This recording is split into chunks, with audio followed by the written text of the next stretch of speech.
there are any additions or deletions to the agenda. Mr. Chair, there was an error on the agenda. There should have been posted a confirmatory reading for emergency ordinance establishing a temporary moratorium prohibiting issuance of any and all permits that would be allowed for structures that would violate the use and dimension restrictions of the rural and remote zone district. That item had been advertised, but it did not make it onto the web posting or your agenda. Our suggestion is that since it had been advertised, it'd be appropriate to open it up, but to continue it to July 23rd for the purpose of getting it posted in all the places people would be looking for the confirmation reading on that emergency ordinance, so that the public has an opportunity to come in and comment. But that's how I'm handing around an agenda now that would be how the agenda should have come out to you for today. Again, because it had been advertised, we should open up that hearing, but I'd suggest continuing it till such time that it's posted appropriately.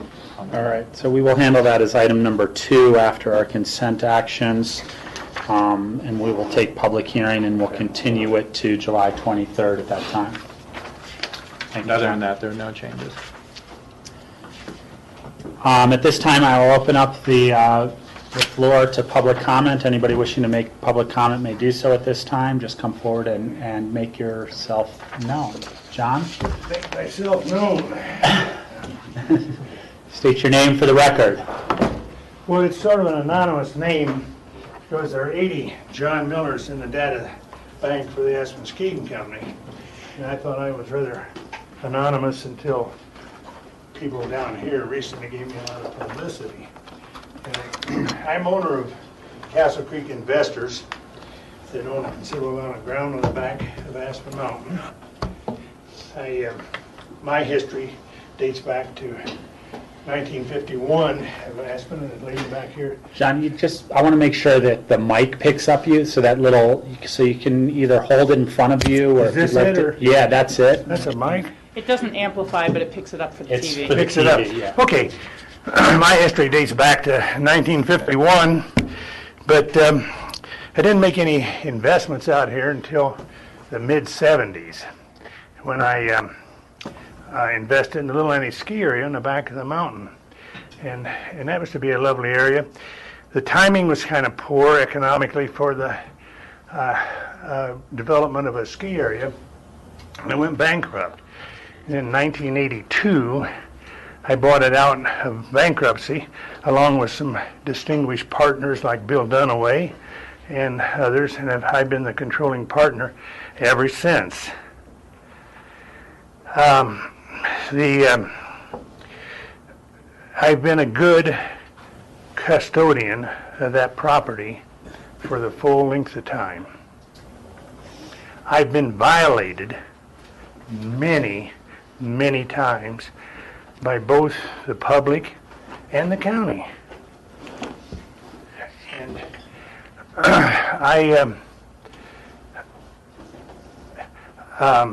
we had a wedding up there recently.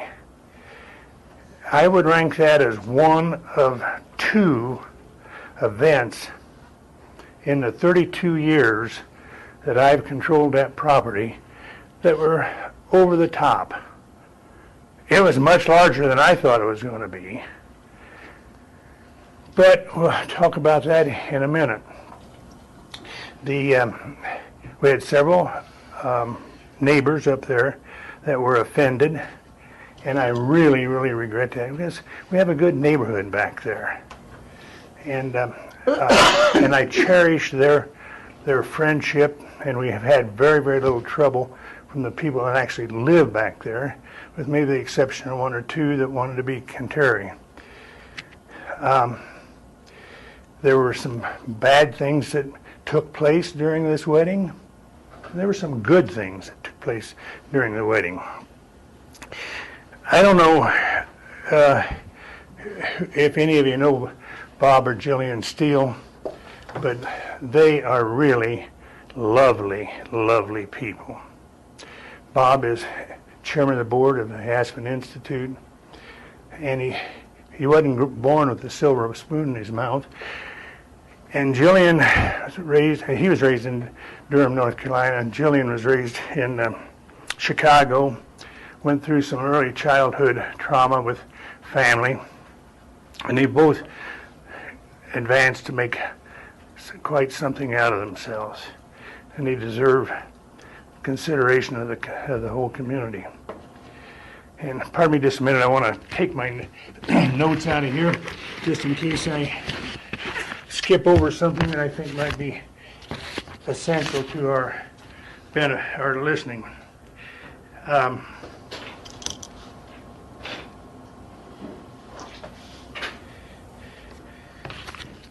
The other event that was possibly a little bit over the top was done by Klaus Obermeyer Jr.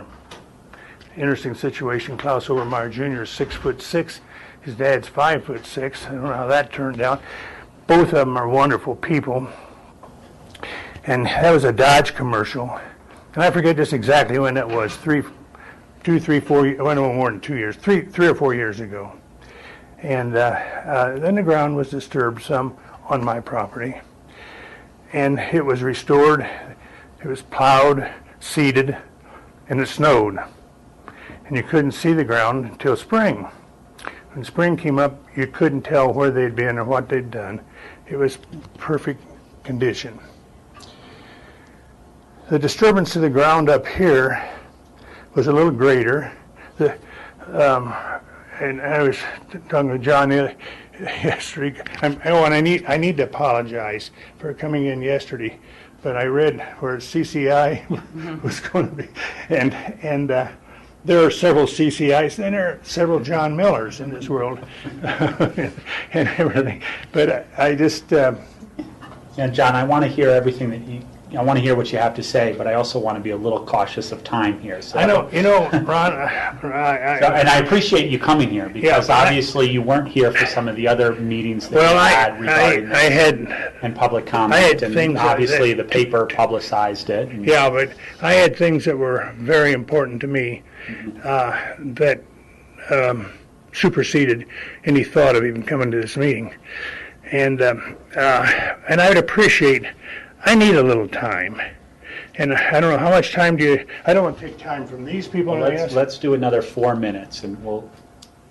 I don't know what I can really cover in 4 minutes, and I think it's essential because of things that happen. But I'll try to reduce it a little bit. But I did reduce it down. Owning a property for 32 years, there are a lot of things that happen. And I'll just skip over to the BOCC passed a rural and remote ordinance many years after I bought the property, restricting the background and depriving owners of the privileges that they had before the rural and remote. We had some discussion on that. I accepted that. And then I decided that I had a property. Ron Garfield was my attorney, and he had a young man that was questioning whether he could afford to stay in the community by the name of Glenn Horn. He said, let's hire him and let's get a property zoned for you to start being able to sell some of this property. So we did. Went through the BOCC pretty good. I'm back in Indiana trying to make a living, and I get a phone call and say, okay, we have the permission to have a building envelope on this property right above Lime Village, but the county wants you to give them a half mile of road that you own from the top of Lime Village to the beginning of Sun Torture. I said, what do you mean give it to them? You can't do that. They said, well, they give you two choices. Either give it to them, forget about your building permit. I said, that's extortion. That's blackmail. You can't do that. And I was laughed at, and they said, come on, give them the ground. So I gave them the ground. Still, in my mind, it wasn't right. So the next thing came along, we got rural and remote. We're restricted to size of building and everything up there. Leslie Lamont was chairman of the county commissioners. And I say, oh, we have 3 claims that the county commissioners, or the county has interest in. Uncle Sam, Castle Creek Investors own 97%. County owns 3%. Let's close that out. Let's get a TDR off of that. Give the ground to the county. And Leslie Lamont says, that's a wonderful idea. We'll take 50% and you take 50%. I said, whoa, whoa, whoa. I own 97%. She says, John, it's like this. It's like the key in the lock. The lock ain't good without the key, and the key's not good without the lock. If you want to give us 50%, well, if you want to, otherwise, go away. Talk to Ron Garfield and a few people, and they say, give them 50%. I had 3 claims like that. The most they owned was 25% of any of those claims. Is that extortion, blackmail? So, John, I'm trying to figure out where you're going with this, because I think you're here regarding all of the tenting stuff and the ordinance that we've raised, but these are other issues that are Okay, related, let me just skip but over done that. deals way back. So, but and again, I want to. I We have a lot of stuff on our agenda today, and generally we hold public comment for 3 minutes. So if you could wrap it up in the next minute, I'm happy to meet with you and John Peacock, our county manager, and go over a way of outlining these issues one by one. But just a minute. I'm a citizen of this community. I pay my taxes in here. I pay the taxes on the back of the ground. Yeah. I think I'm entitled to some words. I have been abused more than the county has been abused.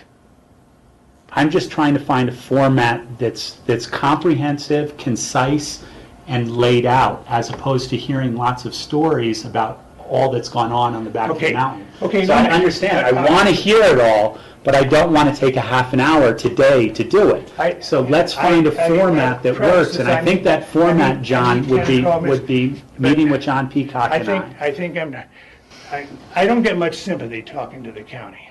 No. Let me give you two more responses here. I own the road back there. John says, no question about I own the dirt.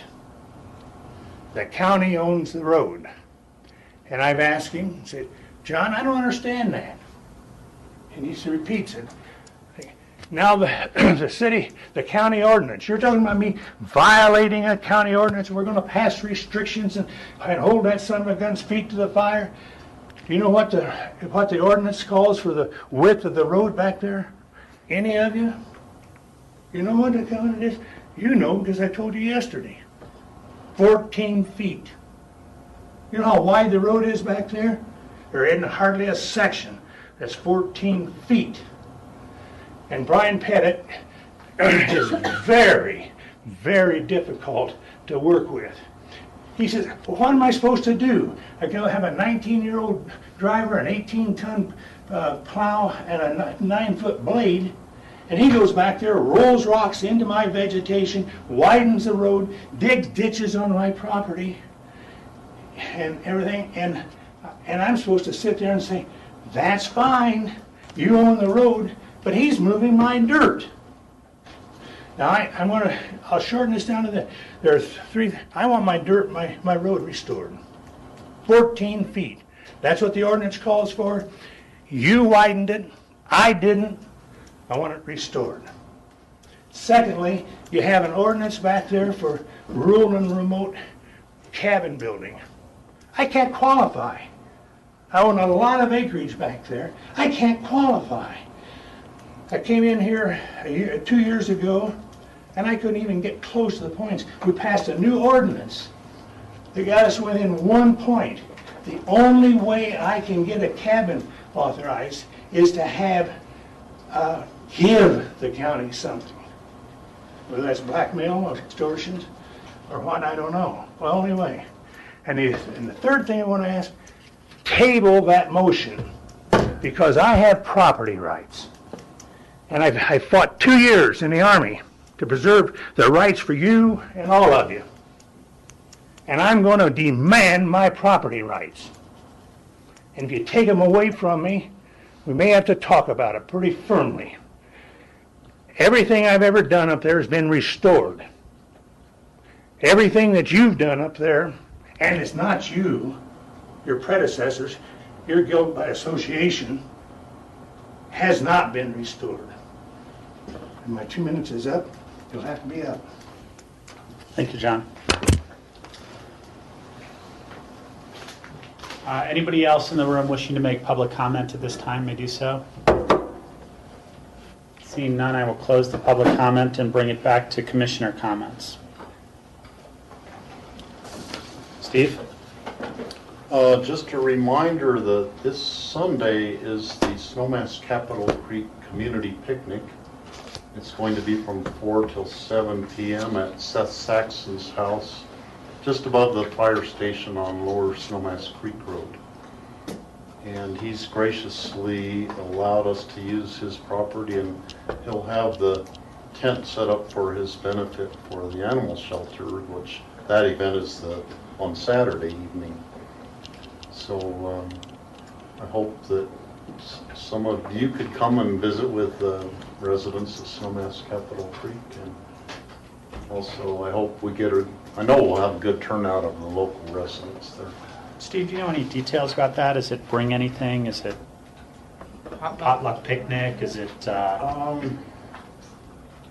think people usually bring a potluck item. Okay. There will be a lot of things will be provided, but then people usually bring something extra. Okay. Thank you. Any other commissioners have comments for today? Rachel?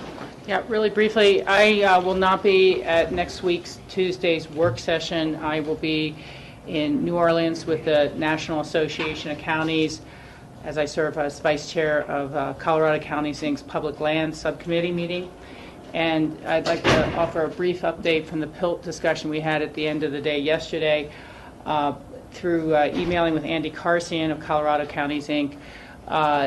He said that should the PILT funding for 1 year pass out of the House, even if it's associated with the waters of the U.S. bill, when they reconcile in with the Senate, they'll be able to strip it off the bill and perhaps just keep the funding.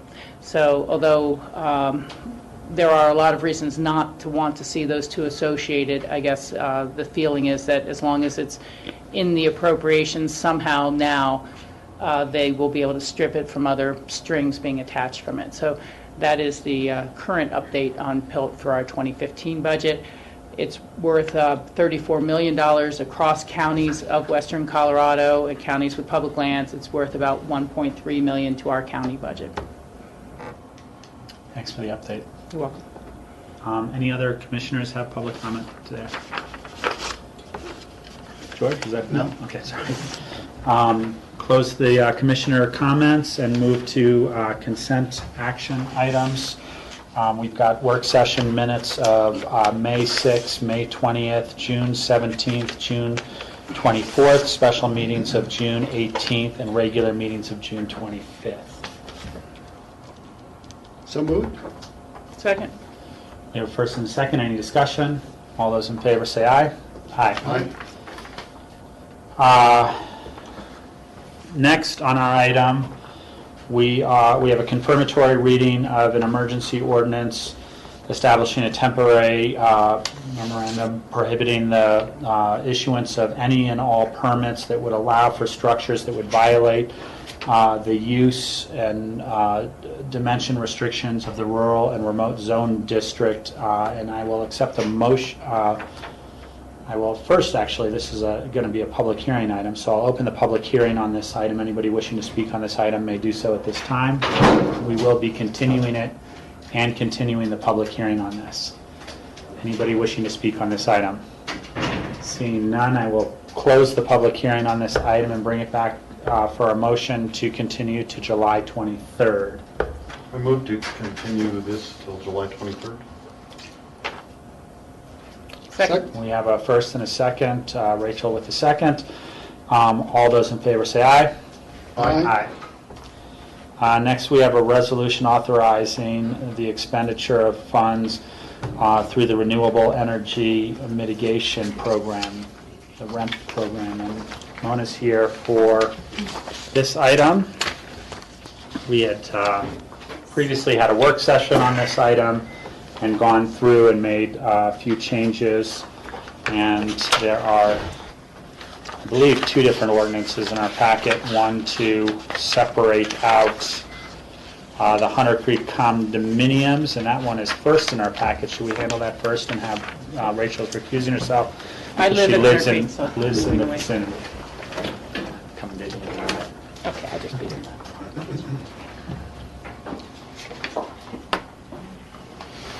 Good morning. Thank you, Commissioners. Yes, thank you. Commissioner Igner just stated you have 2 resolutions before you this morning for approval, and one is to approve a $100,000 grant for Hunter Creek condominiums out of the Renewable Energy Mitigation Program, and that would be part of the Randy Udall Energy Pioneer Grants. And then, so if you want to discuss that one first, as he suggested. Does anybody have any questions about that? George? I just want to back up just for a second, Mona, since we're on grassroots and for the public, because perhaps you just give a quick overview of the REMP program, because it's very unusual. In essence, it's a carbon tax that we're lucky to have here, and to try to address energy issues. And we hope that the state and the country will follow suit. But perhaps you just take a minute just to explain what the REMP program is and how it works. Sure, thanks, George. I appreciate that, Commissioner Newman. What we have done, or what Pitkin County and City of Aspen did, was in 1999 adopt the Renewable Energy Mitigation Program, and that would place an excise fee basically on homes larger than 5,000 or 10,000 square foot that exceeded a certain energy budget. And I don't want to get too detailed about it, and it also includes a fee or an opportunity to mitigate that excess energy use if you install a year-round hot tub or an amount of snowmelt driveway that exceeds a budget that has been set. And so that program has been in effect since 2000, and under the ordinance CORE, the Community Office for Resource Efficiency, brings programs such as grant programs and energy efficiency and renewable energy programs to the county commissioners and city council for approval every year.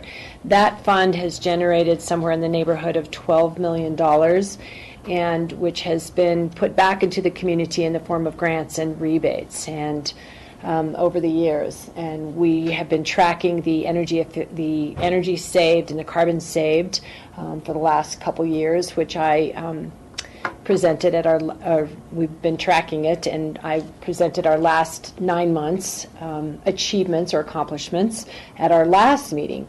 We are in conversations with other communities about adopting a similar program. Other communities around the country have adopted it, and so we hope to continue to see other REMP-like programs, maybe not exactly like this program, but the Eagle County has adopted something similar. The Mountain Village at Telluride has adopted it, the town of Telluride, Ann Arbor, Michigan, and I'll be in conversations with some folks in Jackson, Wyoming in October about it. So it's been a good program to help reduce energy in the county and actually in the Roaring Fork Valley. Good, thank you. Yeah. And while we're there, we allocate a portion of the funds every year. We reserve a portion of the funds. How does the financing side of it work? Sure. So the board of CORE, the CORE board, has stated that they would like to preserve 2/3 of the fund and use 1/3 of the fund annually to go into grants and programs. So this year we're requesting a total of $1,330,000, which is about exactly of the current amount available in the 1/3 of the current amount available in the fund. Thank you. So the first resolution is a Hunter Creek Condominiums Affordable Housing grant of $100,000 for energy performance upgrade. I'll accept the motion for that if there's one out there, or if there are questions. I would make a motion to approve. I don't have the exact wording on my, Resolution of the Pickens County Board of County Commissioners authorizing the expenditure of funds generated through the Renewable Energy Mitigation Program for Hunter Creek condominiums. Thank you, so moved. Second. We have a first and a second. Any discussion? Seeing none, all those in favor say aye. Aye. We will grab Rachel.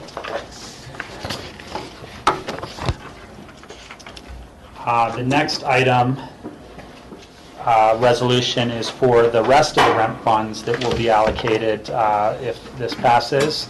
The Aspen Center for Environmental Studies, the Aspen Community Church, Compass Aspen Community School, the GRID Alternatives, Marble Distilling Company, Pickens County Library, Rocky Mountain Institute, Town of Snowmass Village. Are there any questions about any of these particular grants? Steve? I have a general question to ask Mona, and I don't know if you have the answer right now, but Give it a shot. all of these give an annual carbon dioxide equivalent savings of, like the ACES one, it's saving 69,713 pounds of CO2 equivalent per year. And just for our benefit and for the public's, what does that look like? Say if you had an acre of rainforest, how much CO2 would that take out of the atmosphere per year or something? Do you have a way to convert that? We these do. figures to acre of rainforest? We do. I don't know those off the top of my head. But, for example, the goal in Carbondale, if you will, I know that one off the top of my head, is a 20% by 2020, and it's a 16,000 metric tons annually. So this actually would save, this particular project will save almost it'll save 69,000 pounds of carbon. So you can kind of say, if we're trying to reduce the town of Carbondale by 16,000 metric tons, this would contribute to that goal. It won't, it'll contribute to our goal, but it's 69,000 pounds. I'd be happy to come back and give you that information either via email or in a presentation, whichever you prefer, to give you a sense of acreage of land. Email that, I'd be Yeah, curious. be happy to An do that. acre of rainforest is something people have a concept of. People will buy an acre of rainforest through donations, and that would be a different way we could kind of measure the success of the program. Be happy to do that. Thank you. Any other questions? Rachel? Yeah, I'm very supportive of all these grants going forward. I think it fulfills the mission of the agency and the purposes.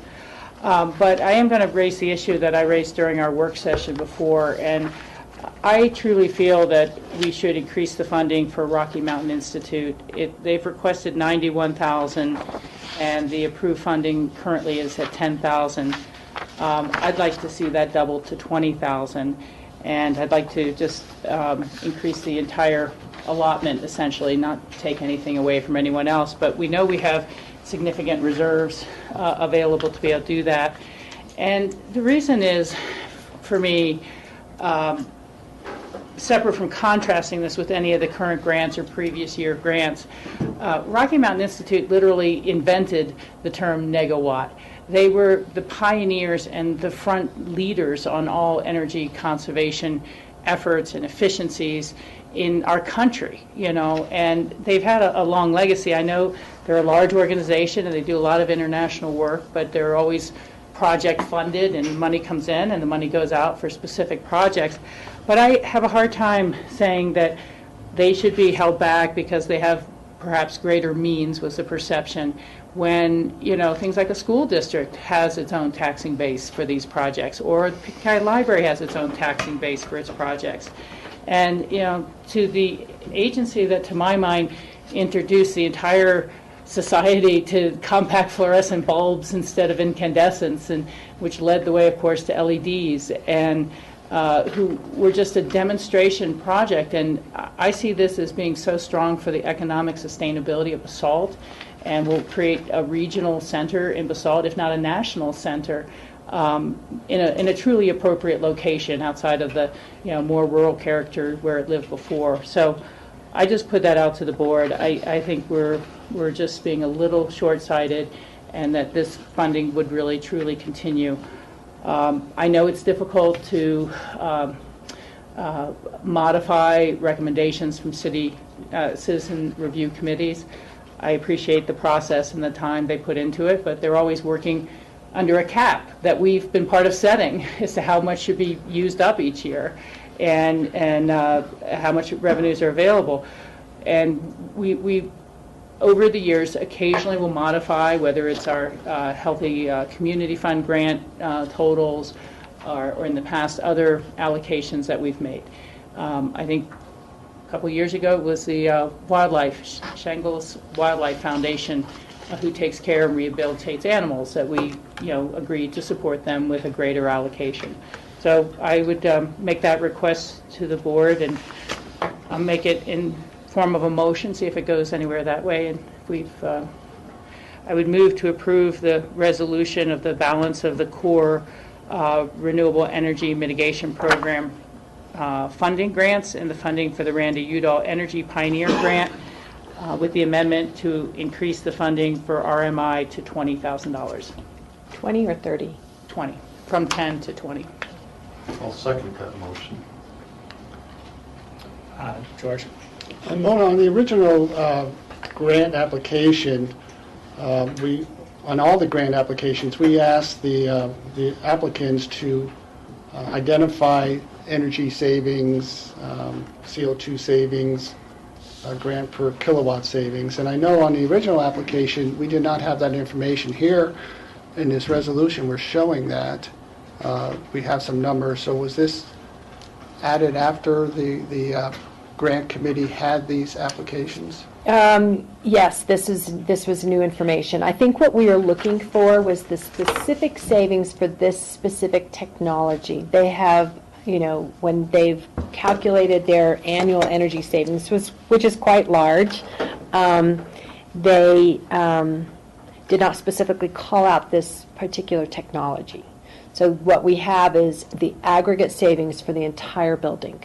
And so that's the information that we have at this point. And again, with all these applicants, your staff will go back in a year or after these projects are completed to check to see if they're actually doing what they say they're doing. So is there a way that this could be measurable in a year or so, or whenever this project gets off and running, which has to be within 2 years, or actually they lose those dollars at that point? They could get a one-year extension if they don't complete the project, but yes, after 3 years maximum, they have to complete it. And we can certainly work with them, because there are ways to monitor technologies in buildings to figure out what are the particular savings for that particular item. So we could do that. And yes, you're correct. We ask everybody to report their savings, report on the project, its completion, and as part of that is the savings information. So we can work with them to do that. Okay. Because it is an innovative technology, phase change material. So The other thing I understand is that RMI would hope to leverage these dollars as they continue to go out for other funds and grants. right. Yes, and actually, we've been told by several organizations over the years, and it might not be the case for RMI because they have quite the stature on their own. I will say that I wouldn't probably be here if I hadn't read the Foreign Affairs Journal, Soft Energy Paths, because I was on a different path at the time. But yes, they have told us, organizations have told us, that the money that they have received through the core grants have helped them leverage additional dollars. For example, the Compass School, they had helped leverage their best dollars, and the Roaring Fork Conservancy District has told us that that the dollars that core has provided has added to their legitimacy and found funding, and that they've been able to use that for additional leveraging. And then my last question is, in terms of the process, if we were to pass this resolution as proposed, the next step, actually, with the county, it's a two-step reading. With the city, it's a one-step. So this has to get approved not only by us, but also by the city council. So if this motion were to move forward, then we would just have to change the resolution and put it in front of City Council and get their approval. That's correct. And we go before them Monday, July 14th at 5 p.m. And so we would advise them that this resolution had been revised and ask them if they had any questions. And they too could make a revision, and then that would come back to you for acceptance. So this is a multi-stage process. Yeah, okay, thank you. We do have a motion and a second, I believe. Steve, you seconded it? Rachel, I must say I have to agree with you. RMI has always been on the cutting edge. They've inspired so many companies and countries around the whole world to really get on board and start saving energy and doing things in a renewable and sustainable fashion. And $10,000 is really a pittance, but I know just the fact if we double our contribution to their building, even from $10,000 to $20,000, that would inspire other donors to double their donation for helping to build the building and their other efforts. And I personally donate money every year to RMI because they're doing such important work. So I have to agree with you on that. Thank you. Urge others to vote yes as well. I think it's fairly simple. And Steve, you did have the second on that, right? Yes. So we have first and second. Any further discussion? All those in favor say aye. Aye. This is set for You public... have to call for opposed. Michael's opposed. Oh, I'm sorry, opposed.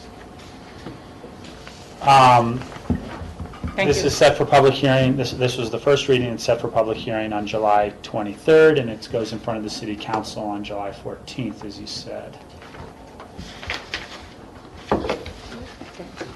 Next, Thank you. on our consent action, first reading set for public hearing on July 23rd is an ordinance authorizing a settlement agreement with CD Holdings. And we've got a map in our packet, so I can put a map of that Yeah. also behind you, Rob.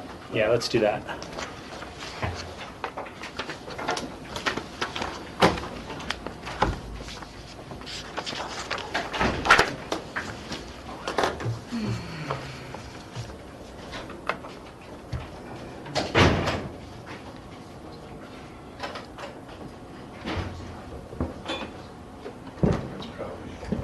That's pretty good.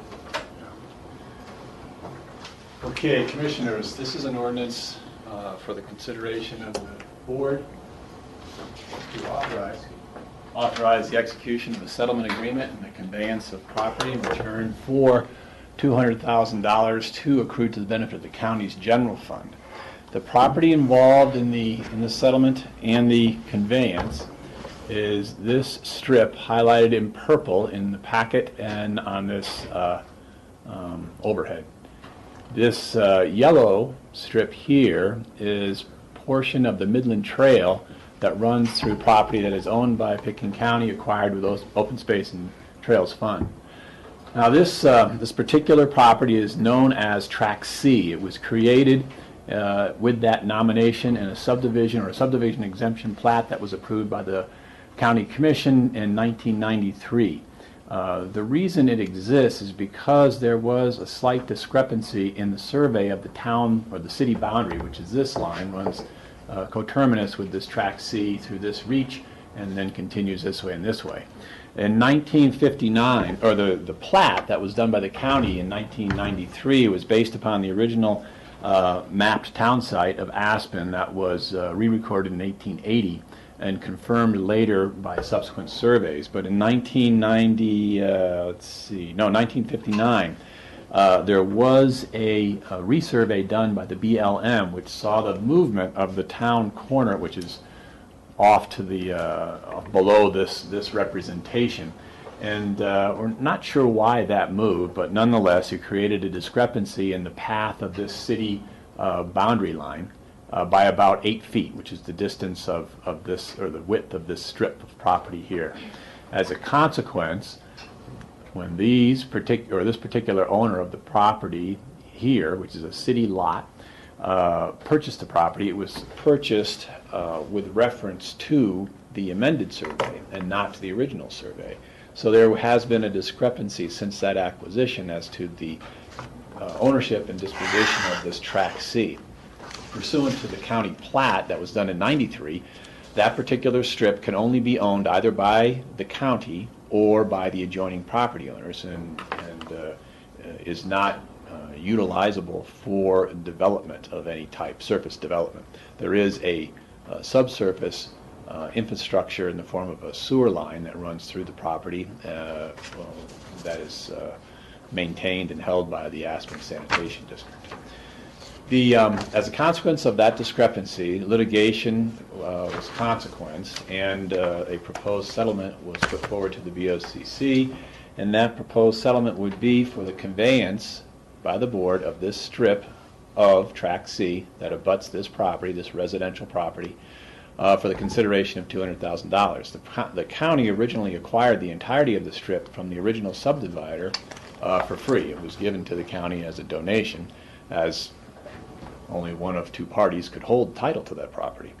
As a consequence then of that donation, the county is free, or through the Board of County Commissioners, to dispose or utilize that property as it sees fit. I'm recommending this settlement because I think that the final establishment of this line will involve a greater amount of money than could be realized through the transaction of the property or through its ultimate utilization by the county. And therefore it represents a resolution for all parties involved and the infusion of some cash into the county's general fund.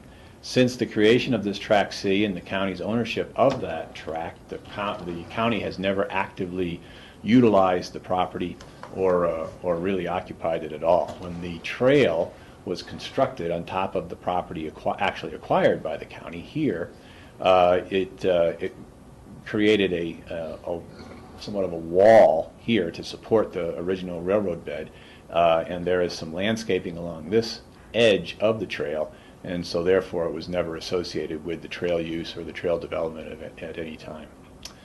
So with that, ask if the commission has any questions. Any questions for John Ely? Steve? John, it looks like the part of the people's yards that they have landscaped and or manicuring goes even beyond the 8-foot strip closer to the trail. So are they would still be intruding onto open space land with their manicured lawns? Tract C, which is not open space property, has been intruded upon by the adjoining, all three of these residential properties.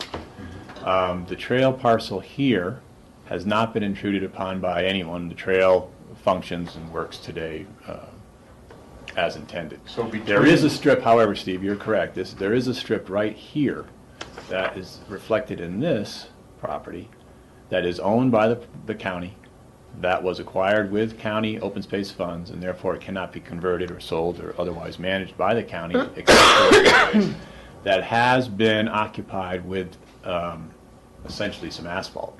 The landscaping, which is in the form of these trees, it's a little blurred here. It looks like the trees go further, but it's really just a line of trees here. Really, although the trees were planted by these residential property owners, it benefits the trail quite a bit more probably than it benefits them. So that even though that work was not done by us, it really does benefit the trail system. The issue, though, will persist and will have to be dealt with as to this level of intrusion, which is essentially this asphalt driveway, which is a continuation of the city street over here. Okay, I guess that's asphalt. Right. Lawn. Right. Yeah. Can't tell them. Other questions? This is set for public hearing on the 23rd. This is a first reading. I'll accept the motion if there's one out there. So moved to approve. Second? We have a first and a second. Any discussion? Seeing none, all those in favor say aye. Aye.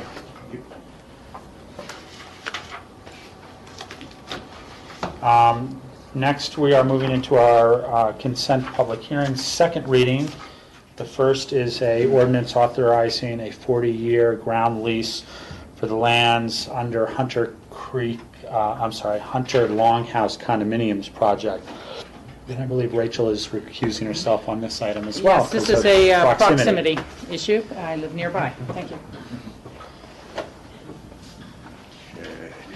This lease was entertained by the BOCC at the last regular meeting and was approved at first reading and is now set for this second reading. Rob, as you mentioned, there have been no changes to the proposed lease. It is acceptable in all ways to the potential leaseholder, which is API, Aspen Pitkin Employee Housing, Inc.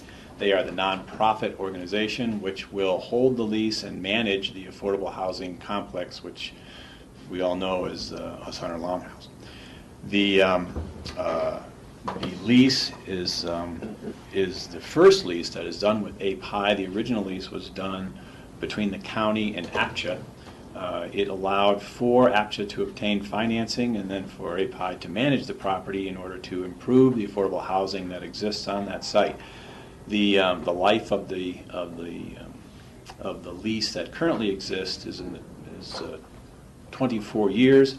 This 40-year-old lease, or 40-year term lease, will allow for conventional financing and refinancing of units that are part of the Hunter Longhouse complex. Any questions on this item? Seeing none, I'll open the public hearing on this item. Anybody wishing to speak on this item may do so at this time. I will close the public hearing on this item and bring it back to the board for discussion or a motion. I move to approve an ordinance authorizing a 40-year ground lease of lands underlying the Hunter Longhouse condominium project. Second? First and a second, any discussion? Seeing none, all those in favor say aye. Aye. Thank you. Can you grab Rachel again? Yes. Thank you, Matt. I think Matt's going out there. Okay.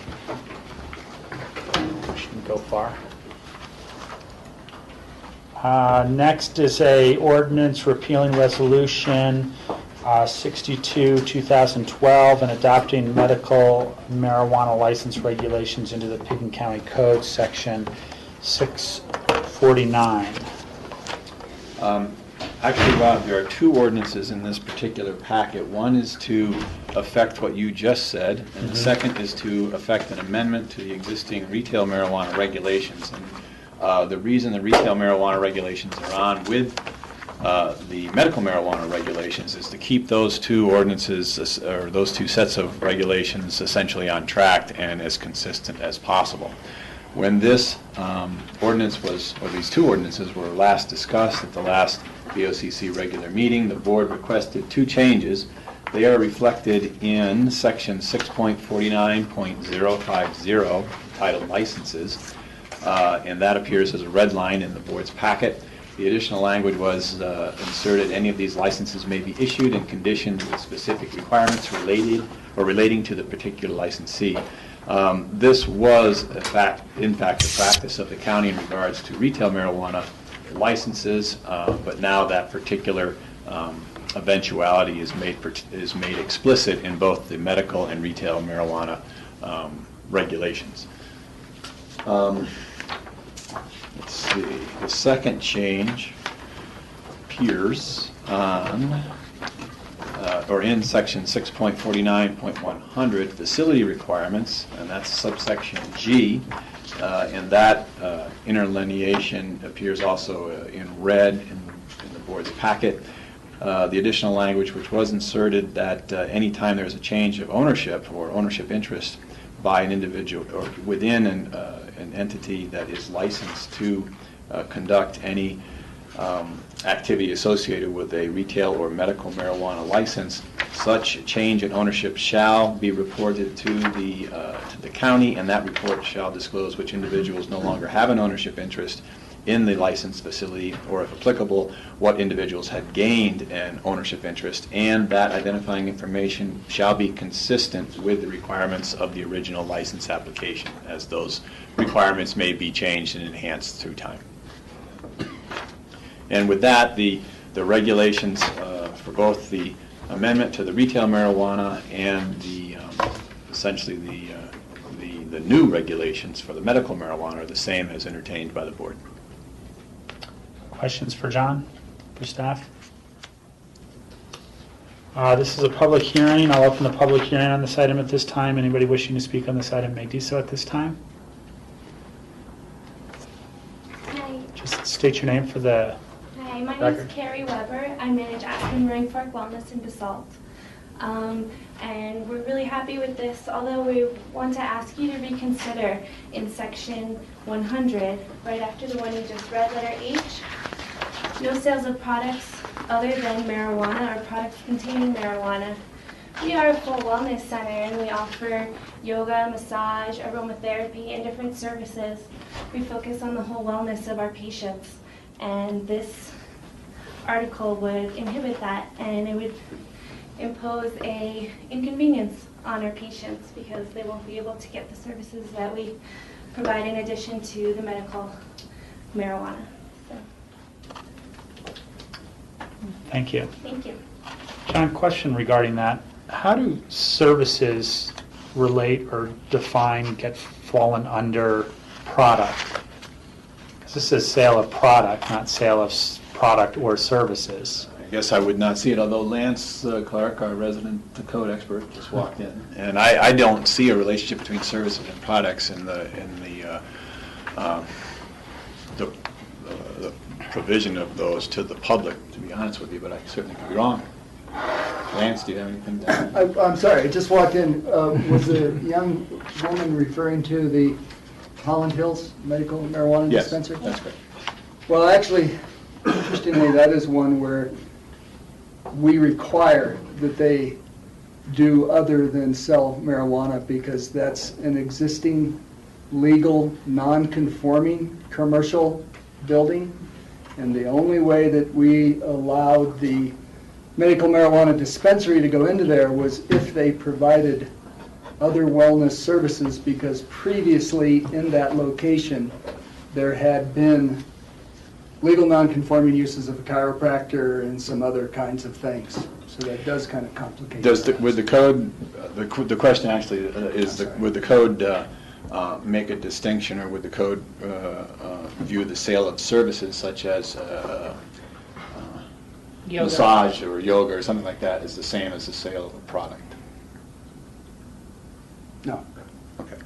So then in section H, Rob, I would state that the prohibition against the sale of any other products would therefore not prohibit these folks from being able to offer massage classes. services, yoga classes, and those types of things. And however, if there are other actual products for sale, whether they're pipes or inhalers or Yoga mats. or yoga mats, then that would run afoul of this section. So I'm not sure if that's part of your operation or not. And the other comment that I would make is you know, and there are a lot of states, not this one, where liquor licenses have to be separated, but some restaurants have liquor stores and they have different cash registers and a door between the two, but they operate with two different licenses, and that potentially could be an option for that, you know, to have a yoga studio next to a marijuana place and have two separate business licenses, how we define it within the code. But I understand your conundrum with having operated business. For the public and for stating my opinion on Section H, it was really so that we didn't have, you know, all sorts of paraphernalia that brought kids and other people into these stores that wasn't part of a wellness type operation, specifically with the medical marijuana, that we didn't want them selling T-shirts and hats and making product sales like that to drive traffic, as opposed to, at least at this point in this stage of these licenses, restricting the sale of products. Other comments or questions, George? If this was a retail license outlet, would they fall under the same guidelines then? The same restriction appears in both the medical and retail regulations. In other words, only marijuana and marijuana products should be available for sale, and no other types of products, whatever. But a service could still be available. Service can still be available. And that service would be, do we need to, I don't know if it's going to open up a can of worms to try to define. I believe the service level and types of service available at that particular site have already been defined through the land use code process in dealing with a legal non-conforming use of the property. All right. So then if someone were to come in for a new medical or retail license and they wanted to add a service, that would be discussed at that time. Right. Rachel? Yeah, thank you. You know, this is one of the provisions that I've had some time to just kind of rethink a little bit. I don't know of any exact or better wording, to tell you the truth, but it seems that we had first come up with this maybe a year and a half ago when we were having our work sessions on medical at the fire station meeting room. And we were passing our very first code, and it was before recreational came along and before recreational actually became legal and began sales in Colorado in January of this year. And it has made me wonder, are we just being unduly restrictive? I agree, I think Rob gave the exact logic that we were using at the time, that we don't want this to become a big T-shirt vending spot because people have cool T-shirts they can wear that promote the brand name or whatever, and attract underage folks in there. But at the same time, you start to wonder, it's like saying, oh, you could run a rock shop, a fossil shop, but you can't sell books about fossils, and you can't sell, anything else that might help pay the rent or, keep the general business going. So I don't know. I think this is our final reading. We'd have to kick it to another meeting if we were to try to Not necessarily. change that language very much. If the board could effect a change, and I'll give you some language to do so if that's the direction, but we don't necessarily need a third reading. Okay.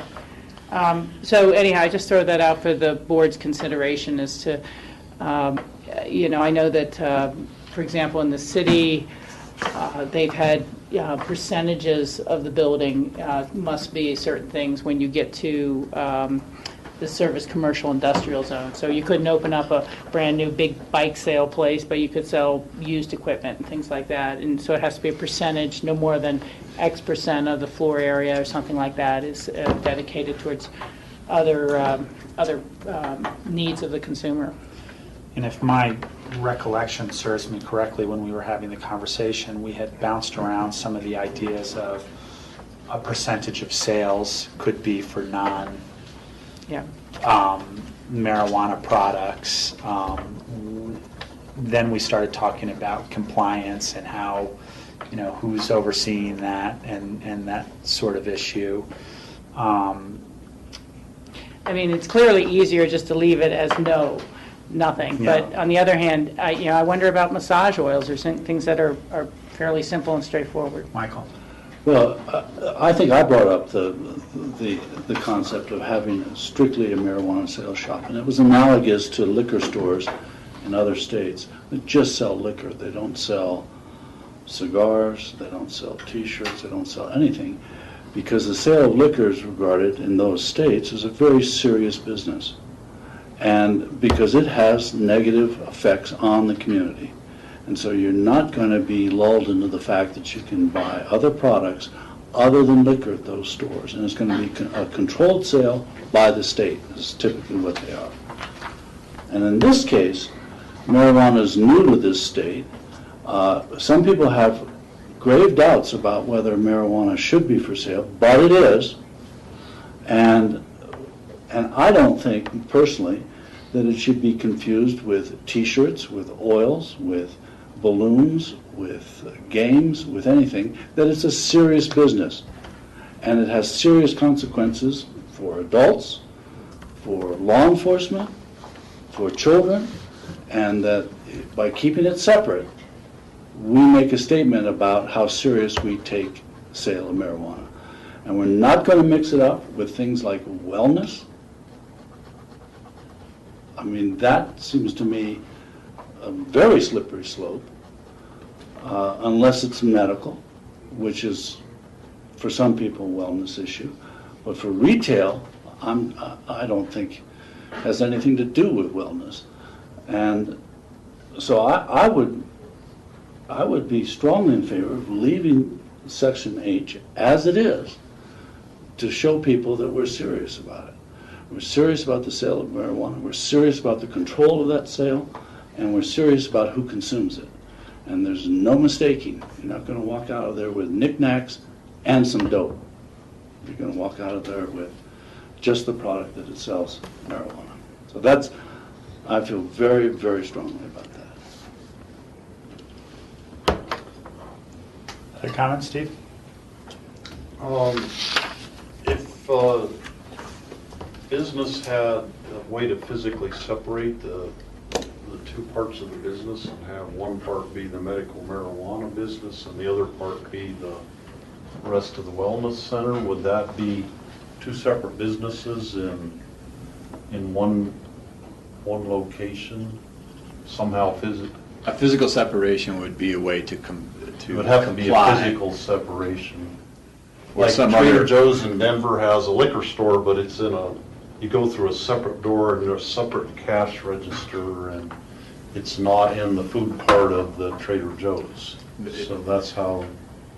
The degree of separation would be up to the board to determine, but you could approach it that way and simply have the facilities segregated. I don't know what that Trader Joe's looks like, but it probably sounds sort of like the example that Rob was referring to, where restaurants in certain states have an adjoining space that they own or rent, and you walk back and forth between them and have different transactions. Rachel? Yeah, I think Michael makes a compelling argument, and it's good after a year and a half, 2 years worth of work sessions and discussions on this to continue to air all sides. And so in the sense of simplicity, I'm willing to leave it as it is, and it's something that we can review the code as time goes forward. And I think there may be some solutions for individuals depending on the layout of their store, and working further with staff about whether there's a separation of where other services may accrue. So I'm willing to leave it as it is. But thank you for raising the point for our discussion. I'm in favor of leaving it as it is now. I think in a year and a half's times, we're going to start seeing some revisions of these as we learn more about it. Okay. Any other public comment on this item? Seeing none, I will close the public comment on this item and bring it back to the board for discussion or a motion. I move to approve the ordinance repealing Resolution 062-2012, and adopting medical marijuana licensing regulations into the Pitkin County Code, Section 6.49, and adopting the ordinance. I'm sorry, let me pull back. I'll try again. Two separate orders. Yeah, I know. It just You doesn't got say the that first on the one. on the main Yeah. calendar here. So Here's the second one. okay.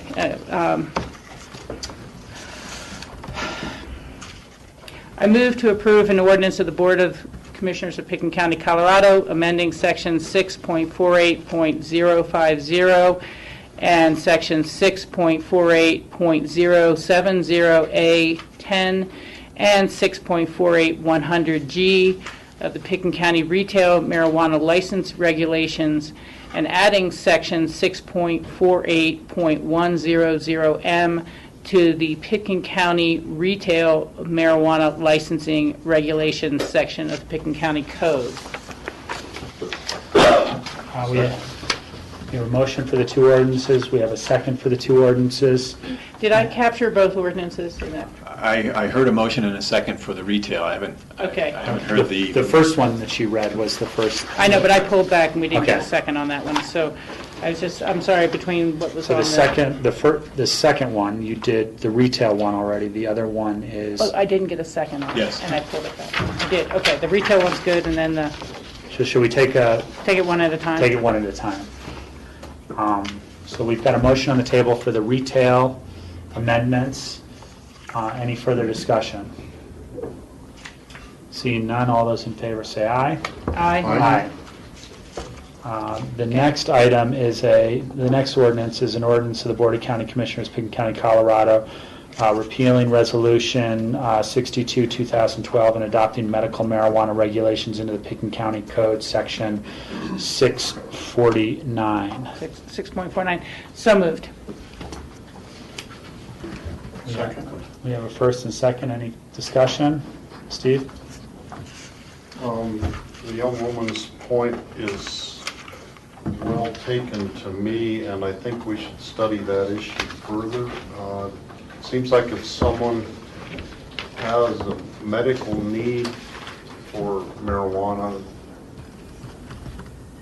and they go into a medical marijuana establishment, they wouldn't necessarily have the paraphernalia that they would need for using the marijuana, or there might be special, some stuff that they need that you wouldn't normally need for retail marijuana. And they might never go to a pot shop kind of a place where you would buy that kind of paraphernalia. It's, kind of a different clientele, and I could see where in a medical situation there could be a need for being able to purchase other things related to medical needs at that location. So I think we should study this further, and as time goes on, it maybe is one of those things we need to tweak in the future. I agree. Yeah, I would second that, and I would propose that, in a period of time, say 6 months or so, that we maybe send out a letter to all licensees saying, do you have any feedback for us, and start the process there, because it is new, and we're trying to take things cautiously, as Michael said, and but we're not going to get it 100% right the first time around. True. Any further discussion? Seeing none, I'll call the question. All those in favor say aye. Aye. Thank you. Next on our consent public hearing, second readings, is a ordinance authorizing the acquisition of the Wheatley property. And Dale and Matt are here. Introduce yourselves for the TV, and I believe you're going to introduce the Wheatleys are here too. So we're honored to, what? Dart. Yes. Darts, right. The darts, sorry. Sorry. Okay, well, thank you, Rob. I'm Dale Will, Pickens County Open Space Director. I'm joined by Matt Adeletti as our Open Space Acquisition Manager. We're also joined by the current owners of this property, Jay Dart and his mom, Janelle Dart. Janelle. So we're working through this. Okay. Yeah. We're honored to have you here. This is a treasure to be moving forward with this, in my opinion. But Dale, go ahead. I wasn't able to be here at first reading, so maybe I'll just share some of my observations and feelings about this property and this transaction. Jay and his mom are really only the third owners. The Dart family is really only the third owner since patent of this property. It was originally homesteaded by the Wheatley family, and hence our choice in the name for the open space. It was sold by the Wheatleys to the Arbeneys, and in around 1959, the Arbeneys sold it to the Darts. And they have been the careful stewards of the property ever since. We're working on getting a map up here, but I think everybody that drives up and down Highway 82 is quite familiar with this property, whether they recognize the name of it or not, in that It is the largest piece of undeveloped land in Snowmass Canyon, and was one of the first crop of conservation easements that the Pitkin County Open Space Program did under the prior director back in 1997. The DART's stewardship of this property essentially reached a new level by selling to us in the Aspen Valley Land Trust a conservation easement to limit the development of this 292-acre piece down to no more than 2 houses. And those early conservation easements that the program was doing were the state of the art at the time, but they aren't what we would do today, and consequently this conservation easement, while it has stood the test of time, it's of kind of a former era, and also our program has evolved quite a bit since 1997, and the Pitkin County Open Space is celebrating its 25th anniversary next year, and little did anyone predict back in 1997 just how extensive our network of open space and trails would become by now. So here we have a map of the property, and just to familiarize you with this, you're coming down Highway 82 here. Everyone knows the Snowmass Conoco and the Conoco Bridge. Well, the DART property really visually starts at that Conoco Bridge and extends up valley for quite a piece, and all the existing structures on there today, people would recognize. The little Wheatley Schoolhouse sits over here, about here, and the old homestead buildings, I think, that were built by the farmhouse was built by the Arbeneys, and there are some structures that do date back to the Wheatleys as well, sit on the upper property.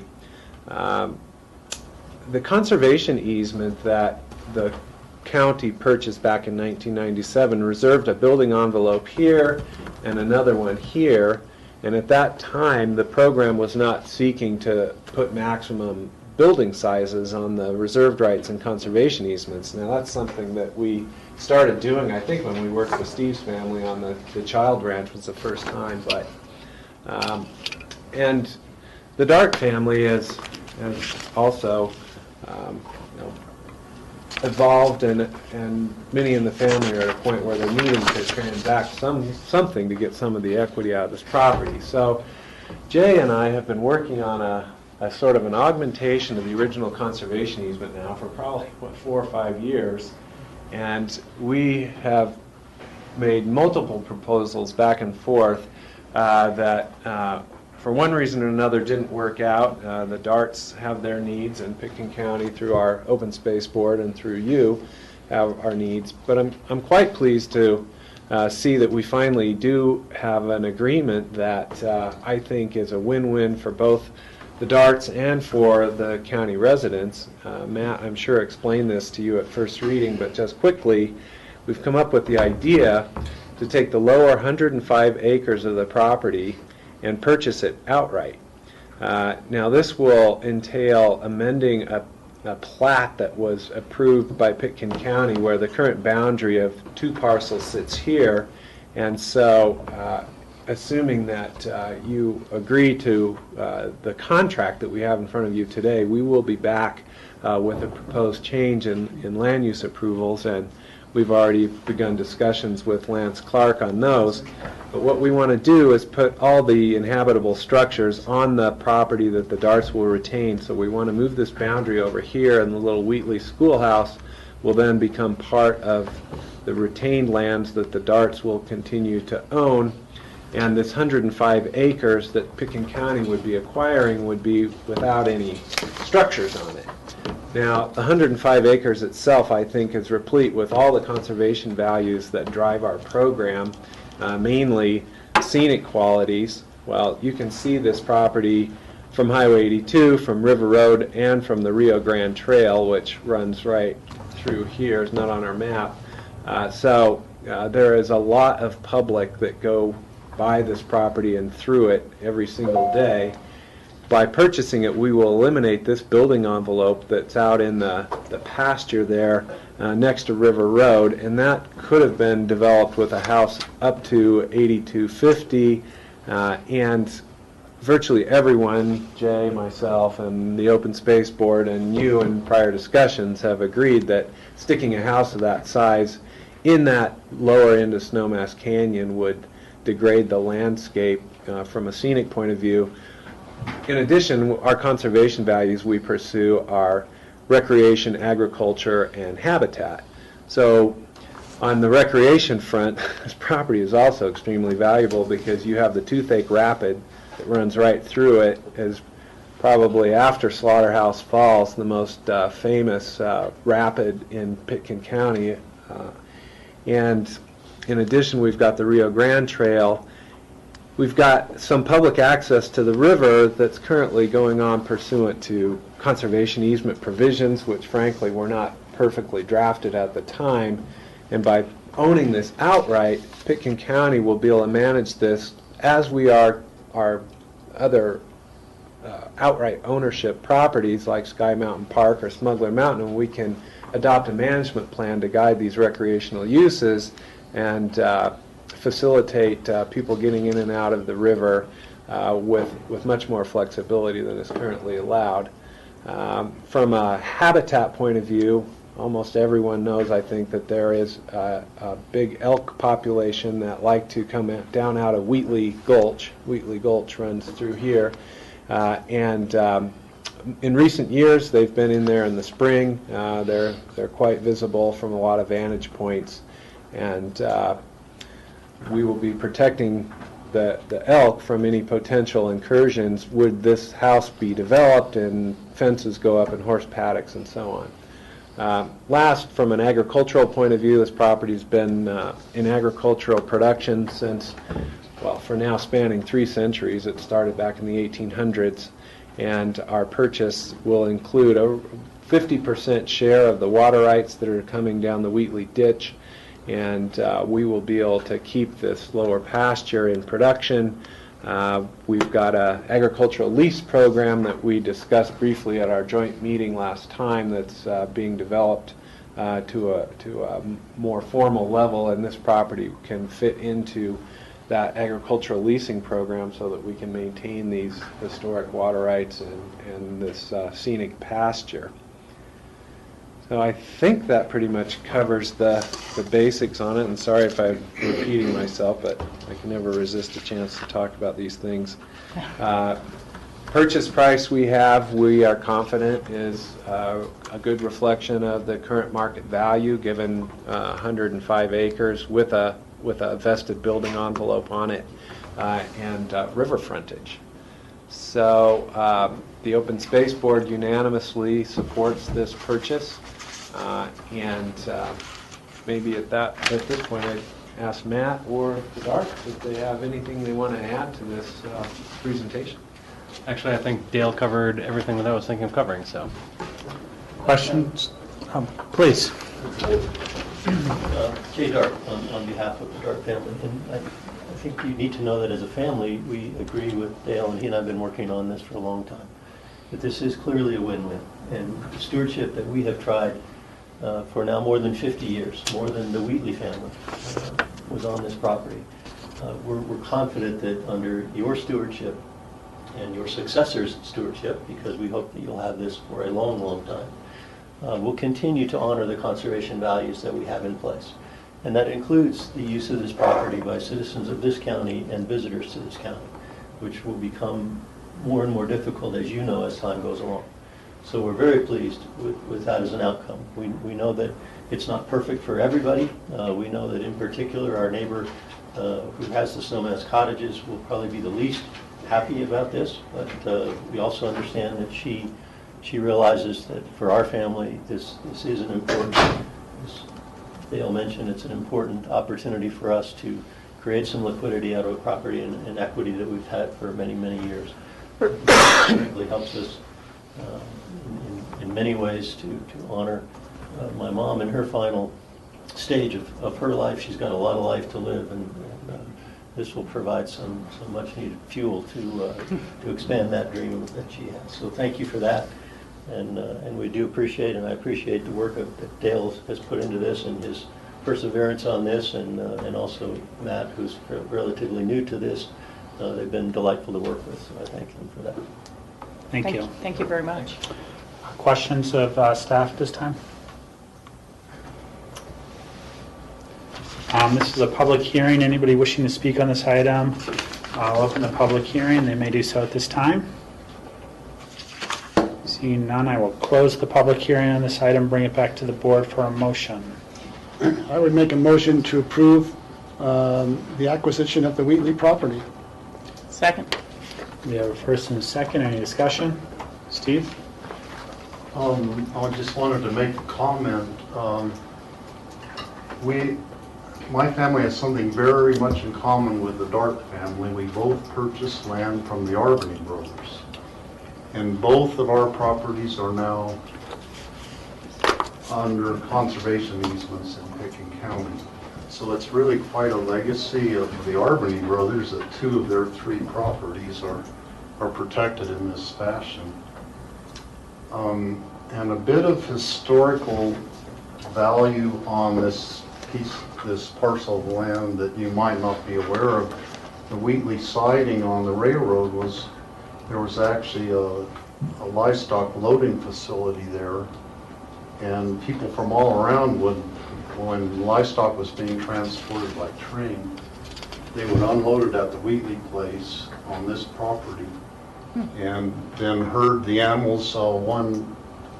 George Annis was one person who did that, and he owned the land that Connie Harvey now owns. So he would unload his sheep there, and then they would herd them up Snowmass Creek Road and all the way to his place on Upper Snowmass Creek. So that's a bit of historical perspective that hasn't been pointed out about this property. Also the cemetery. Yes. That's a very special place. Yeah, there's Pioneer era cemetery on the property as well.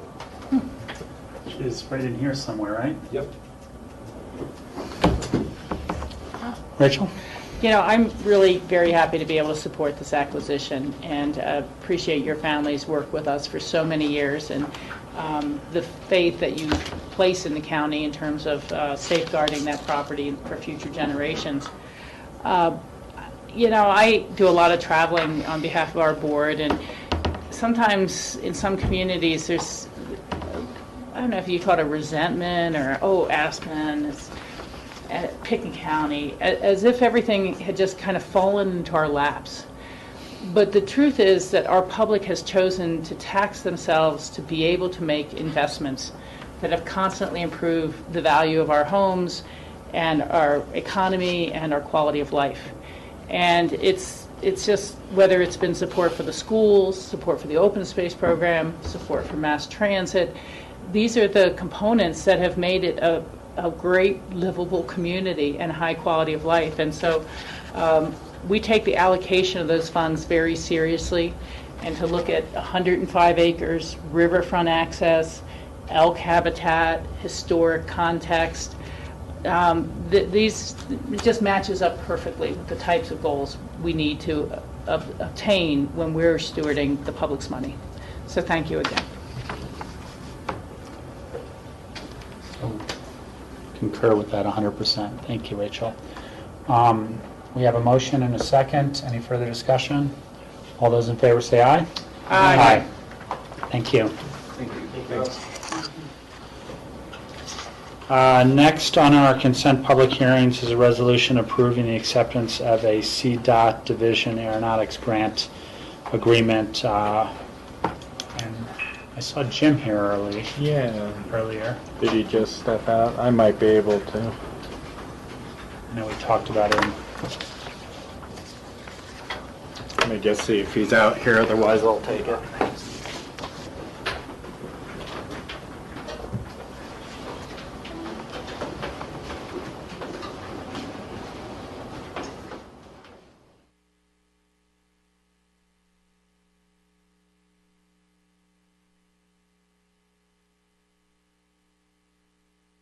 Jim stepped away. We did talk about this a little bit last time. This would be the second year that the airport would be taking on an intern position. There's a state aeronautics grant that pays for half of that position, and this was an item that was discussed during our 2014 budget process. Okay. Any questions? I'll accept this is a public hearing. Anybody wishing to speak on this item may do so at this time. Opening the public hearing and closing the public hearing on this item, bringing it back to the board for discussion or a motion. Steve? John, do you know what the airport management intern Josh Lowenberg, who was here last year, is he continuing to work at the airport now, or has he gone on to other things? Do you know? You know, I did receive a write-up actually that Josh did on his internship experience, which is a pretty remarkable read. What I am not remembering from that write-up off the top of my head, Steve, is where he is at now. I do not believe he's stuck with the Aspen Airport. I think he's moving on. But Jim is here and may be able to answer that question for us. Hi, everybody. Sorry the timing was... Jim, I was just asking about Josh Lowenberg, if he, what he's doing with, what he learned. Is he working at the Pickens County Airport? Has he gone to another airport to work, or what's going on? Well, Josh, like many of us over time, was drawn back to his home turf in Florida and some connections that he had there. He is in the aviation industry. He's gotten another job. I shared with the whole team that Josh really did set an exceptional bar, high bar for all future interns at the airport. He was engaged. He learned a lot. He was a tremendous benefit both to the airport and to the aviation community. So he's off to great things, Steve, I think, and it was good to be part of that early career portion of his life. I think if given a chance, he might return back to our place and be part of our airport community again. So we'll see how things turn out for him. George? So Jim, how does the internship work in terms of recruitment or selection? They go through an interview process just like any other interview for openings that we have at the airport. We advertise, we accept resumes and applications, and then they get sorted out by various criteria, and then ultimately they do interviews with us to get the position. So they can come from anywhere around the country? Yes. And then as part of this stipend, does that include their housing, or what? How does that work? It does not include a housing location for them as part of it. We wish we had that. That would be another drawing card for our internship program. The one we hired here not a week or so ago had found a room to rent, and a lot of young people recognize that there's a little bit of transition that has to take place professionally, but the overall gain of the program is worth the sacrifice and sharing a room or those kind of things. Thank you. We have You already did the public hearing, right? Yep, Okay. Do you accept a motion? I will. I would move to approve the resolution approving the acceptance of the Colorado Department of Transportation Division of Aeronautics grant agreement for an airport management intern. Second. We have a first and a second. Any discussion? Seeing none, all those in favor say aye. Aye. Thank you, Jim. Thank you. Next on our agenda, and I think this is in the wrong place, an application for the conversion of a medical marijuana license to retail license cultivation facility. This, I believe, was on our June 25th agenda under a consent public hearing and got continued because of the person. Wasn't posted? It went to second reading. It was continued, if I recall correctly, it was continued to today. There was a discussion about the Crystal River Caucus. Yeah. There's a request that we discuss that with the applicant to have the opportunity to continue again so that the second reading would happen after the Crystal River Caucus. That discussion did take place, and at the request then of staff and the applicant, we're requesting another continuation to July 23rd, which would put your second reading after the Crystal River Caucus, which is Okay. on the 10th. So on, just so I'm clear on how this got shifted around, because on our Wednesday, June 25th agenda, under consent public hearings, we had a new retail marijuana license submitted by Cooper Mason to Silver Peak Apothecary. Is that this same item? And I'm not sure why it's in under second reading, because I believe we continued that. I think I misspoke. I believe you passed it, and there was a question as to when the second reading would be set.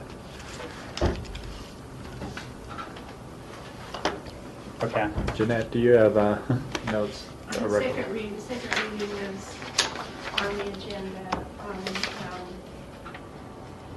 July 25th. It was continued then to July 9th, pending the Crystal Caucus meeting. Yeah. Crystal It wasn't Caucus- passed, it was continued. Or continued. Okay, so On this June is 25th. not, this So it should not should be be a a first second reading. reading then? This is a continued first reading. So this is a continued first reading.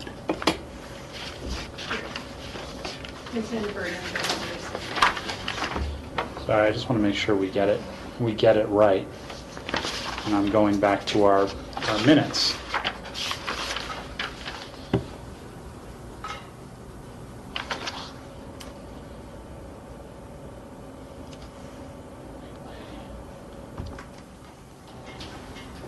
It was Commissioner Richard moves to continue this to July 9th, so it was continued to July 9th, and the motion, and Commissioner Child second, and the motion passed. So right now we're still in first reading, but we're continuing it to July 23rd. And it's only a one reading. One reading. It's a one reading, so the point is That's where it should be up it should be in a section titled consent public hearings, as opposed to in the second reading section. So I will open the public hearing on this before I take a motion to continue. Anybody wishing to speak on this item may do so at this time. Seeing none, I will close the public hearing, and I will take a motion to continue this item to July 23rd. So move. Second. We have a first and a second. Any discussion? Rachel? I would just note for the record that we also received an email from the Crystal River Caucus Chair, D. Malone, requesting us to table it as well. Yeah. We have a first and a second. Any further discussion? Seeing none, all those in favor say aye. Aye. Next, we have an emergency ordinance authorizing a third amendment to the communication use lease for Elephant Mountain. And Jody is here for this, Jody Smith.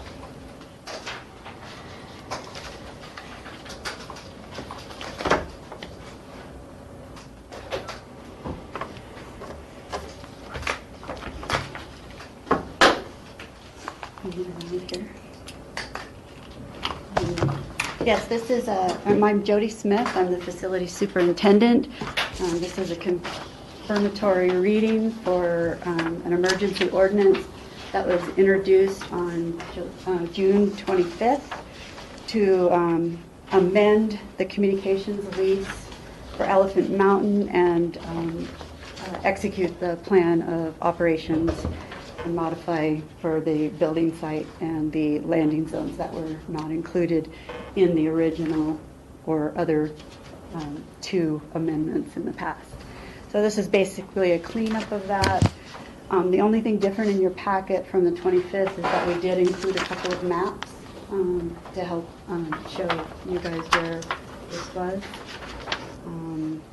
The amendment includes, like I said, incorporating the power line and establishing the designated landing zone, and then authorizing an expansion of the existing building of an additional 57 square feet so that we could put a new generator inside the building.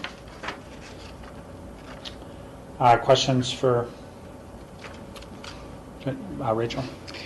Yeah, I realize this is just a little tangential to this actual lease renewal and amendment, but can you describe the project itself on Elephant Mountain and what the outcomes of that will be, and how will that proceed? Sure. Can I put up the maps really quick here? The maps so that we can. I think John's going to come by and help you there a little bit. Yeah, well, I was going to try to. She's pretty mobile. She's pretty mobile.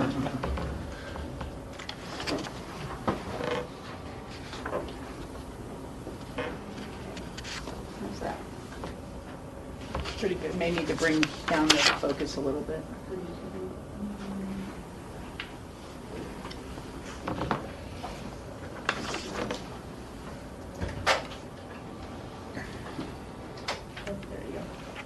So basically, we are replacing the power line, and I'll just give you an orientation. This is about mile marker 14 on Highway 133. It's where the water wheel, if you're driving towards McClure Pass, it's where the water wheel is on the left-hand side of the highway. Avalanche Ranch is on the right-hand side of the highway. So there is a power line that goes from the bottom of the mountain here, which is Field Meadows, and it goes, I don't know, it's between 3,000 and 4,000 feet up to the top of the mountainside there. There is a structure up there and several antennas which provide free TV to the Redstone and the Crystal River Valley. There's also repeaters up there that do the FM radio, so that rebroadcast from there for people to enjoy music.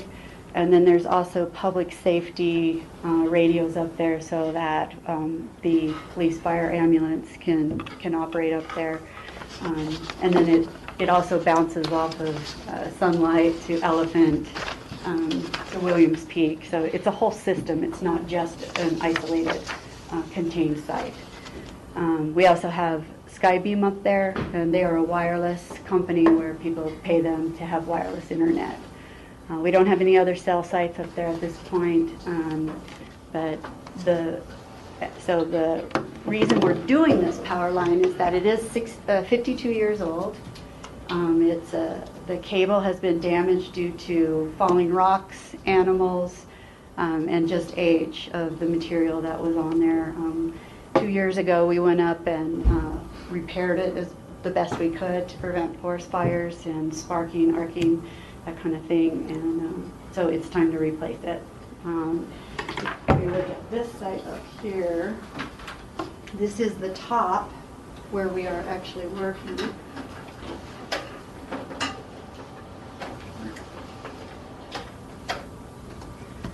So to orient you, this is where the Meadows is. When you come up and fly around here, this is our landing zone. The building is here. It's very small, it's old, it's plywood, has a metal roof and metal siding, which was an upgrade we did last year. We've got these towers here. And when we say towers, they're not 60, 70 feet towers. They're, 20 and 40 feet, 20 mostly. They're small. The building is here. We are expanding this little piece. We have to pour concrete. So we are, the helicopter is going to lift buckets of concrete up. And on our fourth day, we'll get that foundation in, pull down the walls, put the walls back up once the generator's been flown in. The thing about this site is that it is very remote. It's difficult to hike, so everything has to be done by helicopter. We'll fly up every day, and then they'll be working down that power line to, let's see, am I oriented? Yes. So they'll be working down the power line, wherever that is, we'll be dropping spools at halfway at 3 different places down the mountain, and so we'll be working from the top, and everything goes down to the transformer in Field Meadows. So we have people from Durgan Electric, we have U.S. Forest Service, and my staff working on this.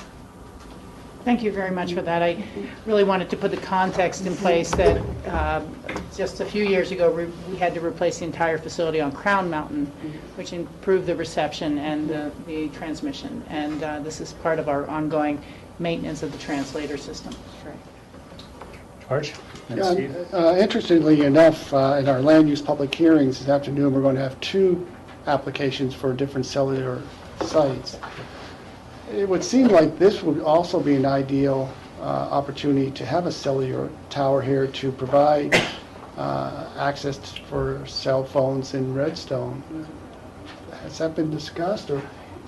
That is, I know Phyllis and Lance Yeah. have been working on that.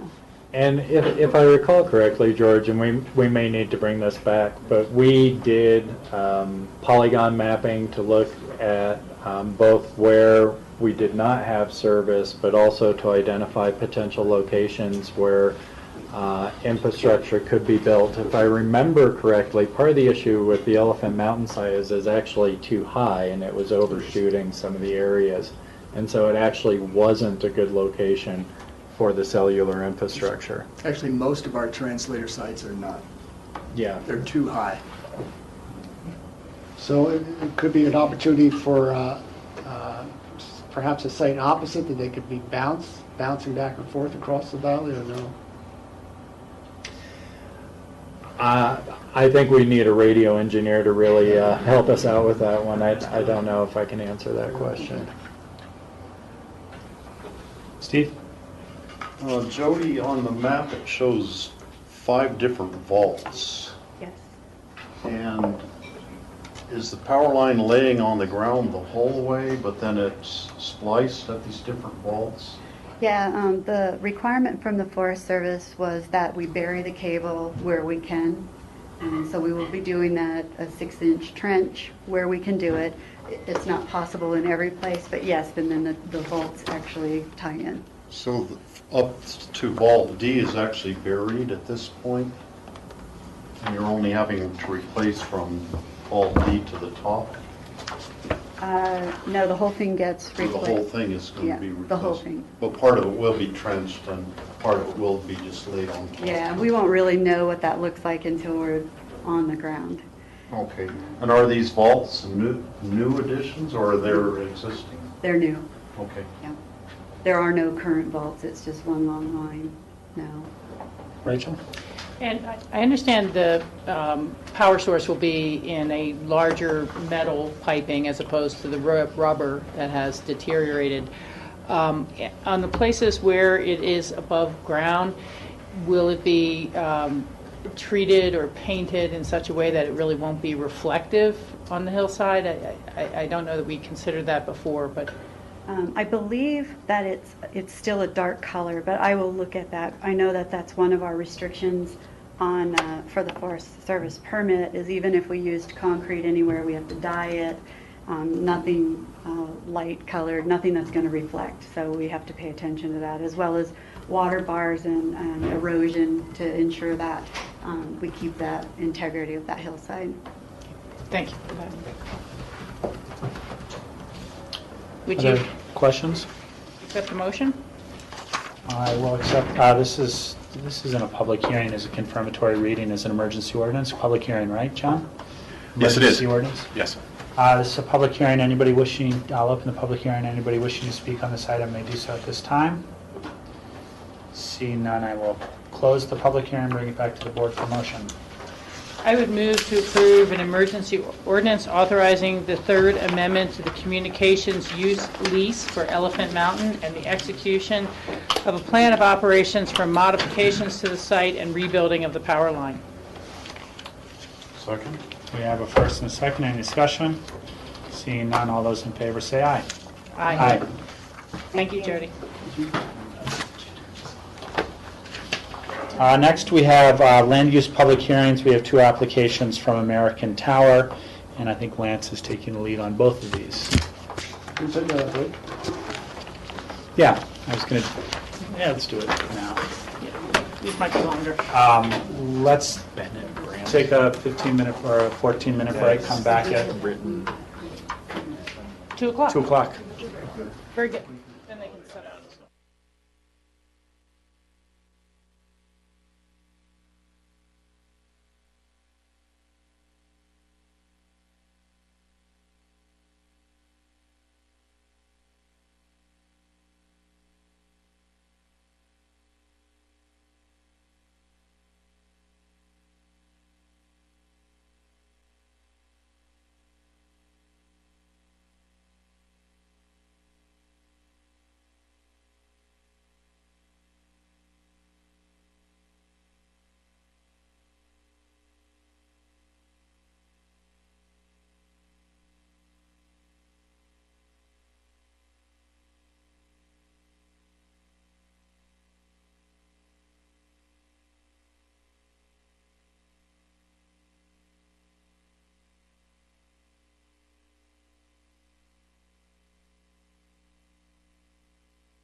Today is July 9, 2014. This is the Board of County Commissioners, Pitkin County, Colorado's regular meeting. We are on to our land use public hearings. We've got two applications in front of us from America Tower Corporation. And Lance Clark is taking the lead on this. We've got some maps and whatnot to show. And this is a, let me get this.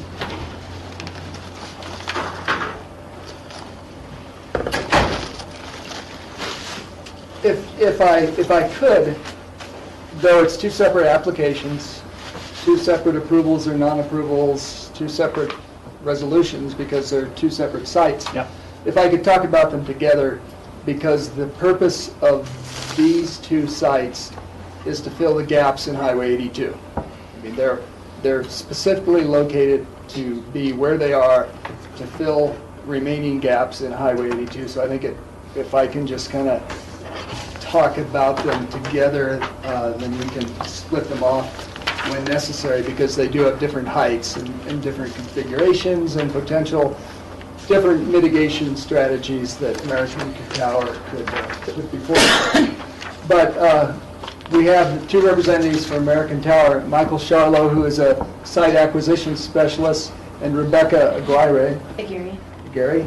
And they have been working with Phyllis and me for some time now, and we can get into what Phyllis has been working on later, but we've been trying to find what we think might be acceptable sites in Pitkin County to fill some of the gaps that we have, that everyone knows we have.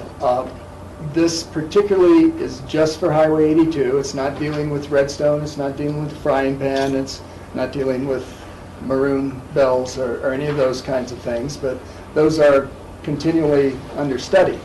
But the two sites that have been proposed, this first one is along Highway 82, and I emailed the board several weeks ago to kind of alert you to, as you drove by toward Aspen on Highway 82, to take a look to the right to see if you could see the potential tower site, because for a period of time, American Tower put up a CAL, a cellular on wheels antenna at the 65-foot level to try to give you an idea of what something might look like on that site, and I'm not sure how many of you had a chance to do that.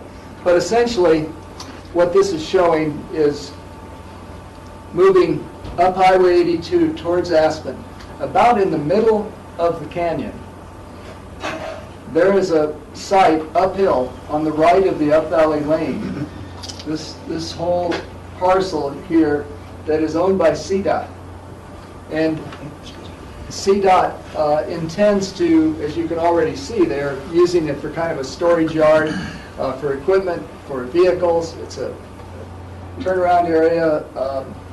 I understand that they intend maybe at some point to put some additional structures on there, a sand shed or something like that. But CDOT is the owner, and they have consented for American Tower to make an application to you for use of their site. Essentially, right about here, and as you can see in the application, what is currently proposed is two towers with antenna that would be 65 feet high.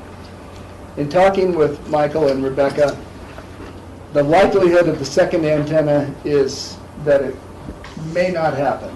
The way the two antennae are structured is each one would accommodate at the 65-foot height 2 carriers. So the proposal with 2 towers at 65 feet would ultimately accommodate 4 carriers on that site. My understanding is that the likelihood of 4 carriers is not big, but that 2 carriers is very likely, and that only 1 tower may suffice at that site. And in front of you, a little later, I'll have Michael Charlo talk to you about the gaps that are going to be filled. That's what the document that is sitting in front of you shows, but we don't have to do that now. And then let me just move on briefly to the other site. This is property owned by Elam.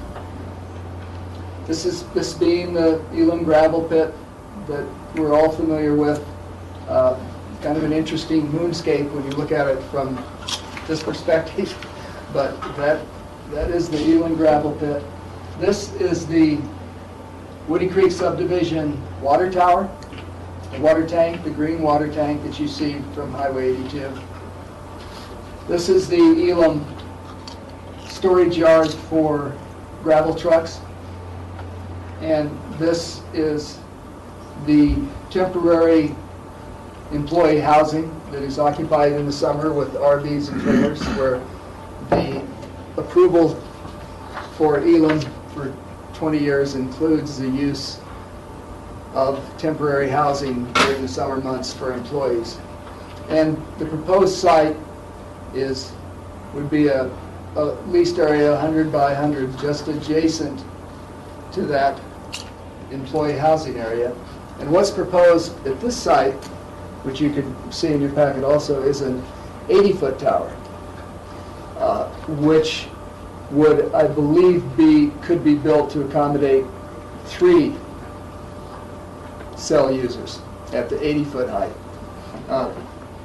For later discussion, if that were to be 65 feet instead of 80, I believe it maybe would accommodate 2 carriers, but I'll let Michael respond to that when we get into his presentation.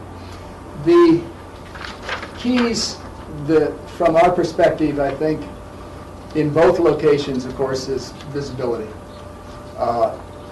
The site in the canyon, as we just kind of discussed about the fact that cell towers aren't always so good on the very tops of mountains because they're a line of sight type of technology, and they don't shoot down the mountain, they shoot out. In order to get, in this location, a good shot up Highway 82 towards Aspen, there's a slight break of the skyline by a 65-foot tower. Otherwise, it really would not be able to provide service up farther up Highway 82. It's not the only element in the landscape there that does break the skyline in that gap as you start to come out of the canyon. Unfortunately for the canyon and for Woody Creek, there are 4 sets of electric power lines that run through Woody Creek, all very noticeable. And in this particular location, there are a set of electric lines right above here, running parallel with the highway.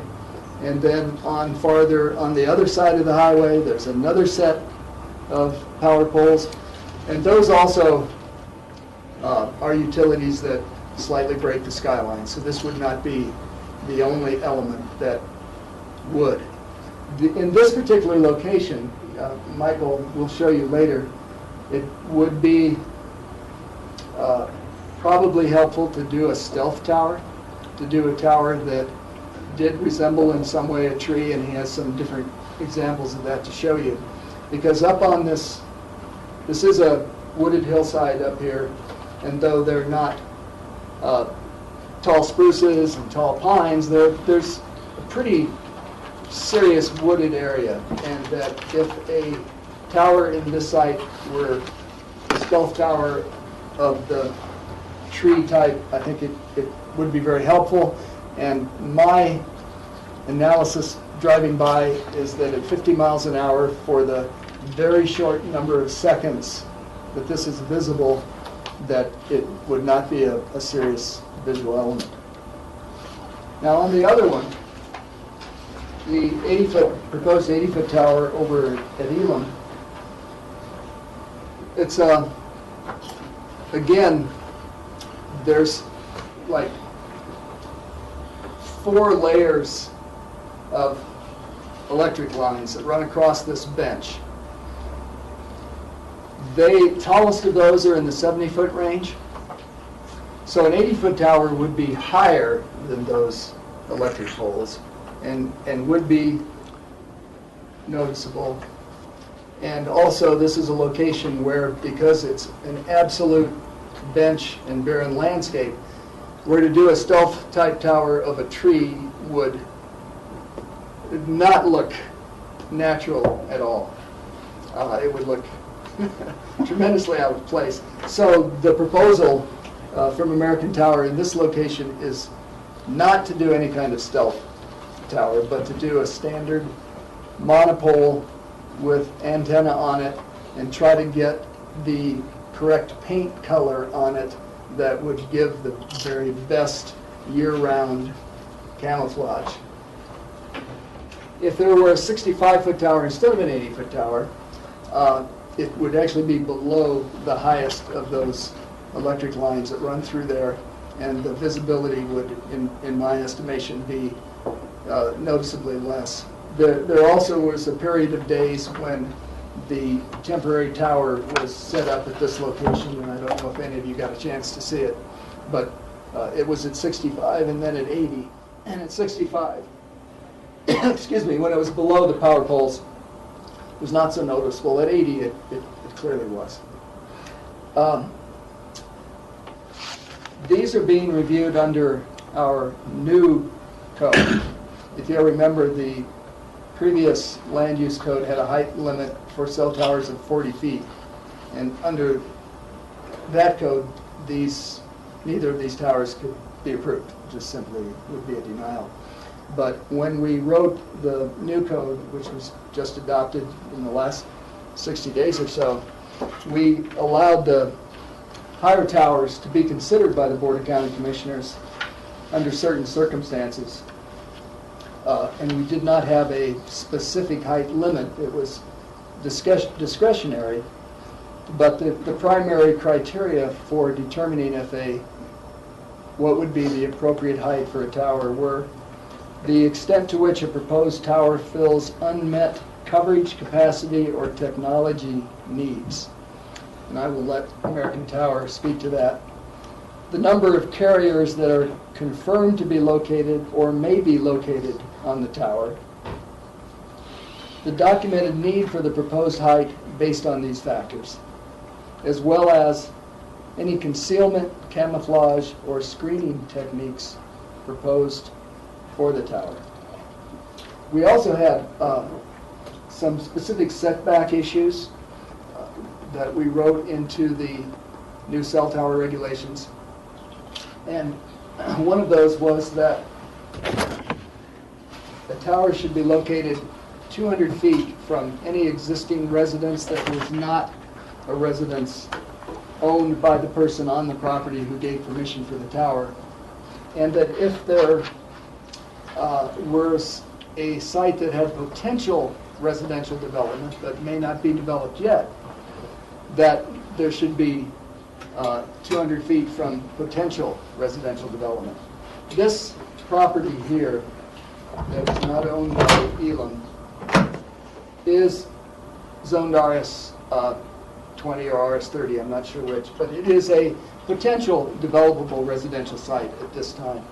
So with a 50-foot required setback for any development on this parcel, the tower site would have to be 150 feet away from the property line in order to ensure that there would always be a 200-foot setback from any potential residential development. This lease area, 100 by 100, is about 80 feet away. So I've talked to Mike briefly about there may be a need to relocate the tower, perhaps, if it is approved, perhaps in front of the employee temporary housing area, or some other similar location that would provide that 200-foot setback. And that's something that would have to be worked on. This exact location there could not be approved today. There would have to be some modification of that. But so these are our first two sites that have come in under our new ordinance. So it gives us the full opportunity to, from a discretionary standpoint, deal with weighing heights, visual concerns against increased service that will be provided. And when Mike makes his presentation, I'll let him put up here and explain to you how the expanded coverage will be affected by these towers, because that's certainly not my area of expertise. But I could take some questions, and then Mike could give the presentation, and I'm sure you'll have more questions for both of us. Questions for staff, Steve? Lance, if a 65-foot tower were put on that, the Elam gravel, would that meet the setback requirement? The setbacks are the same. Regardless of height, we said it had to be 200 feet from a potential. So it doesn't matter whether it's 65 or 80 feet, the height? Correct. Okay. Other questions for staff at this time? Rachel? Sorry. Can you explain the business model of American Tower versus this is not an application from Verizon or Sprint or something like that? I'm sure that they will want to do that, but essentially, American Tower Corporation is not a cellular company. They're not a provider of cell service. They're a provider of towers, and their business is to find sites, build towers, and find companies who want to use those towers and lease the space to the users. Thank you. Any other questions for staff at this time? The applicants would like to make a presentation at this time. This would be the time to do so. Hi, my name is Mike Charlo, here on behalf of American Tower Corporation. Start out with Woody Creek, the picture in the background there. We selected the site based on AT&T's engineers' needs for coverage and capacity along Highway 82. I think in this particular site, the big driver in that was the relatively new or enlarged transfer stations for the busing, probably a half mile to the south or up valley. So that took a lot of capacity from what little existing coverage that was there. In addition to AT&T wanting to be on this site and actually developing the search ring to cover this area, I have a letter from Sprint saying that as soon as this is built, that they would like to utilize this facility. And they've also asked us to ask you to approve that second and third carrier while we're here, so it will streamline their process. So as of right now, we have two carriers that are in a hurry to get on this tower to improve that coverage along Highway 82. And I'll show you the propagation maps, which I provided a copy of in just a second. In addition to that, when we look for a location, we look for certain things.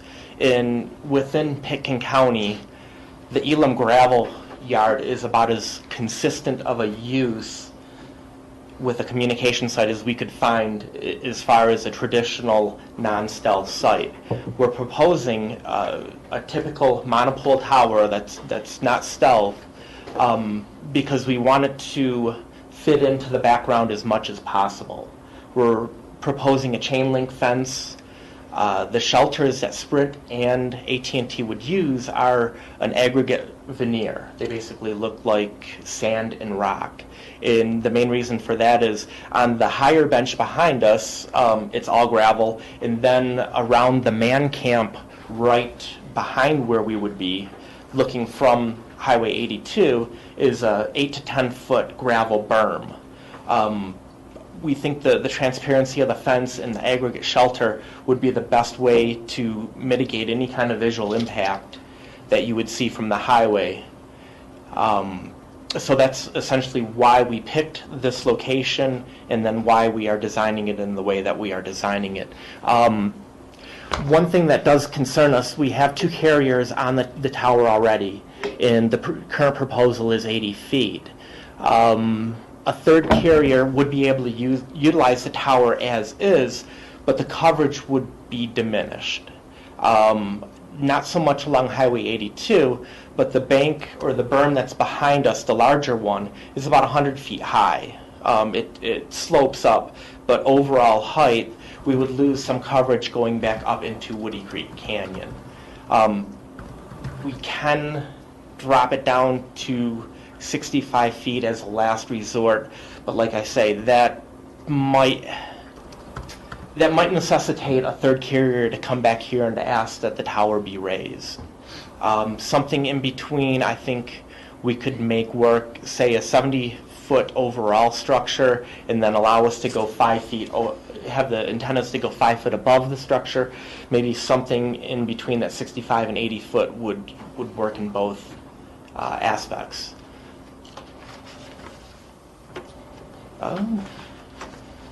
Would you like me to talk about the siting of Highway 82 or Snowmass Canyon before I show the propagation maps? George, you have a question while we're on Woody Creek? Yeah. Okay.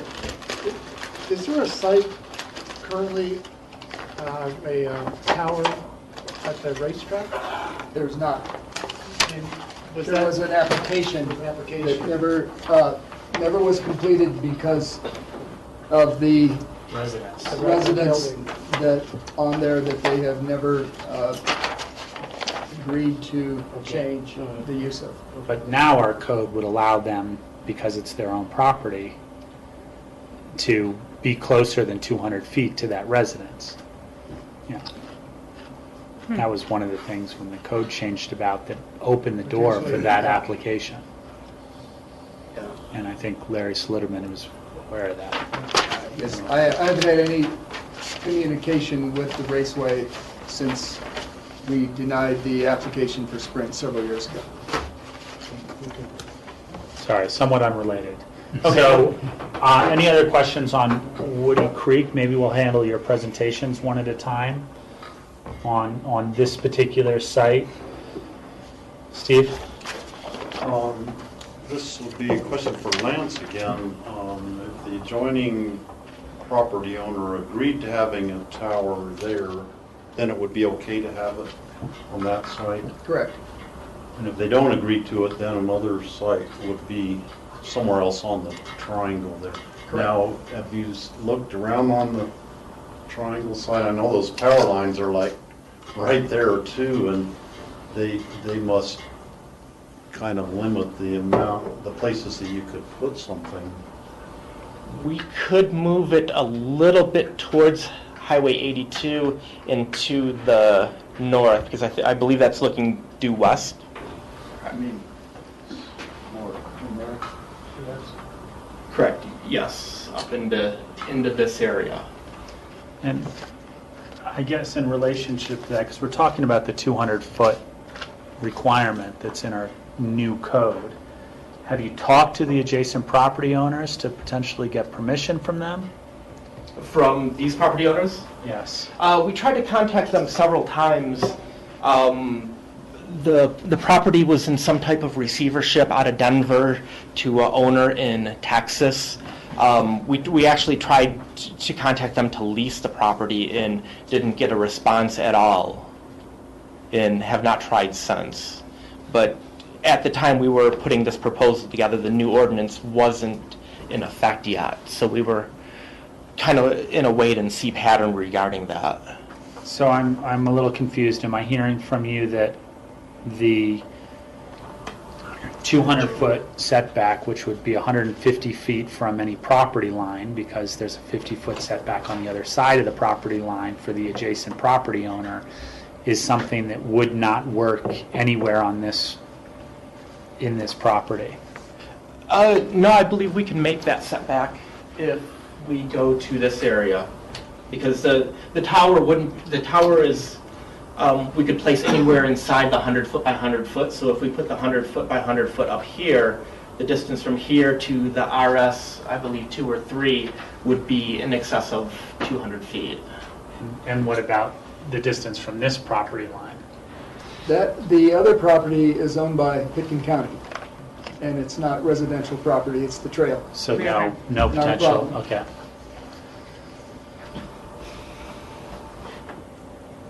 Other questions about this site? Just a general question, probably for both. When you have a contract with a provider, what's the length of those contracts? Is it like a 5-year contract, 10-year, 1 year? 25. It's a 25-year. 25 years, yes. I was just concerned that someone may try for a year or two and then not utilize it and they'd be stuck with a big tower. The carriers like to plan in as long a durations as possible. They because the developments are so capital intensive, in the planning and the difficulty of getting a replacement site is so great. They want to be there as long as they possibly can. Great. I have another question about the tower for this site. Can you pop that up, Lance, if you've got a copy of that? You had talked about at 65 feet, you could accommodate 2 carriers with sufficient coverage that would make sense. I'm assuming this is what similar to what you're proposing for this site. And there's something that says future carrier antenna at a lower level. Is that one antenna, all those little sections? Mm-hmm. This is one antenna, this is one antenna, and this is one antenna? That would be one carrier. One carrier, that's what I mean. Basically, the way it would work is AT&T would have this top level. Right now, their center line would be about 75 feet. The tip of their antenna would be 80 feet. AT&T in this area would likely have 6 panel antennas, which each of these would be 1 panel antenna. Below that, we need about 10 foot of separation, and then Sprint is already on board to be the second carrier at this site. They will likely also have 6 panel antennas. And then this would be a third carrier, whether it's anybody from a T-Mobile to a Cricket or whoever might come along.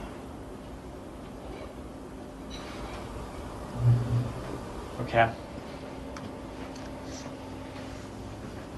Rachel? Yeah. What is the degree of difficulty or the process for increasing the tower height if you were to start at 65 and then need to go up higher to add the third carrier? Going into it is not a big deal because we can specially order a tower that has a flange at the top of it, and basically we can pre-order that section of 15-foot tower to bolt right on. The foundation can also be adequately built initially to accommodate that. The problem is more for the carriers and the cabling and to actually stack a section of tower on top of 2 operating communication providers like AT&T and Sprint. They would be the ones that would be most put out by it on a temporary basis. Okay. Thank you. So other questions for the applicant at this time? You want to move to talk about the 82 site? Okay. All right, our next site is Highway 82 in Lower River Road. I believe it's known here as Snowmass Canyon. This is another very difficult area to cover. We found what we thought was the best location for a multi-carrier facility, and that would be the CDOT property. There is approximately 15-foot grade change from the start of the drive to here. The parking area flattens out, and then this is probably about another 30 feet grade change from where the tower would be located to the top of the peak. So the 65 feet is more of a minimum to get 2 carriers on that tower. You would be able to see it back down Highway 82, up valley or to the south. But in this instance, without actually having line of sight, our coverage would literally stop right in here. We just wouldn't see past that hill if the antennas were blocked by the ground there.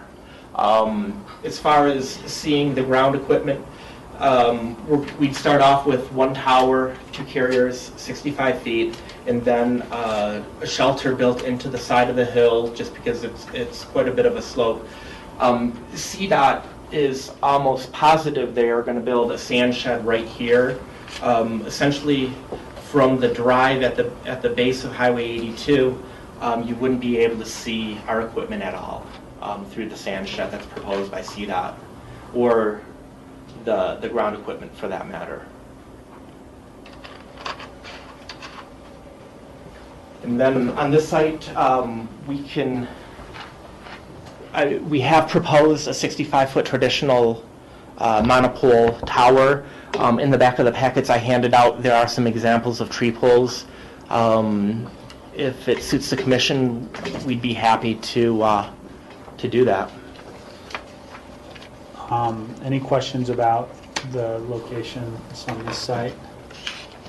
And then we'll go to the handout packet. Yeah, I realize this comment is a little bit tangential, but you've just really informed us of something I was unaware of, CDOT proceeding with the sand shed and things like that. I know that other governmental entities only have to go through a location and extent review for us for any permits and things like that, but I just think we should reach out to them to say, are there any minor aesthetic improvements to their initial layout that we could assist them with, because you know, we often see signs pop up right in the middle of a vista, and it's like, wait a second, if you'd done 50 yards back or 50 years forward, it would have been a better location. So let's try to reach out to them, talk to them about those. Thank you.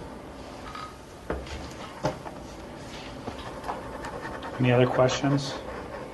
Maybe if you can lead us through the coverage and the towers that are in this packet.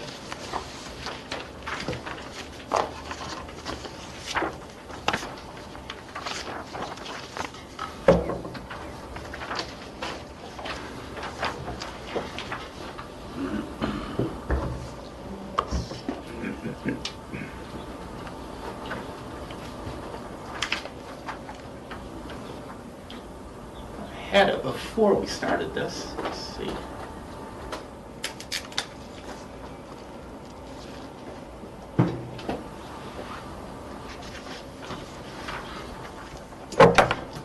Do it one time. Okay, well, essentially, this is the Woody Creek site right here. These maps are read backwards as far as numerically, being that the lowest decibel count in the green color is the best coverage. The higher it goes, the worse the coverage gets. Generally, we'd like to say that the green would be an in-building coverage, the blue would be an in-car coverage, the orange and the yellow would be various forms of open air walking around with your cell phone coverage. And these are generalizations. The actual coverage will vary a little bit. But as you can This is existing coverage? Yes. We're looking at what we've got today? Yes. Okay. And then as you can see, up and down Highway 82, there's a lot of yellow. Luckily, you can see the darker colors right here, the one that's almost black. That is an area of no coverage. So there is a little bit of coverage through there, but as the traffic increases, your car coverage really diminishes quickly. In fact, it's just myself driving through there with an AT&T phone. It's questionable in a lot of areas. The AT&T antennas at 80 feet would add this green area along Highway 82. To the south, it would be almost seamless green and blue coverage. To the north, there's a little spot up by, I believe that's, I can't remember the name of that intersection. It still has orange coverage, so you're not going to be dropping calls. And that might be an area that the carriers want to address later. But for the most part, the section that needs the most coverage along Highway 82 is going to be very well covered by this tower. George? What tower does Verizon use? Do we know where that location is? Because I have Verizon and I get coverage throughout the entire canyon.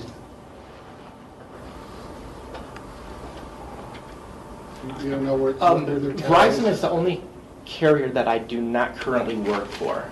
I'm just curious. We went over it. There's 3 sites within the canyon that are in residential areas where they have antennas. Oh, okay, that's why.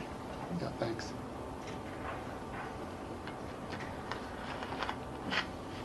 Okay, well, that's the coverage and the coverage objective for Woody Creek.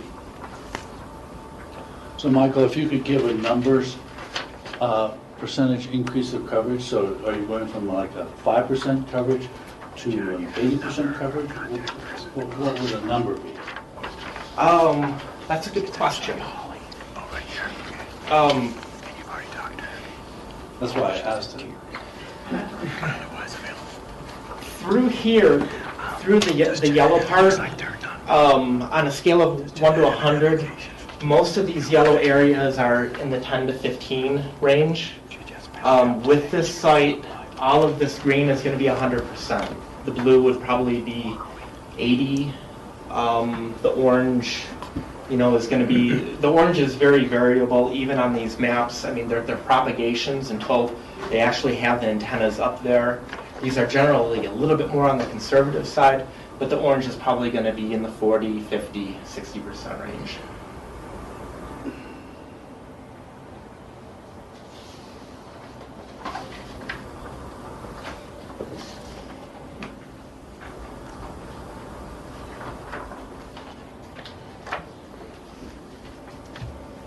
And this is the Snowmass Canyon site. This is the existing coverage here. Did exactly right.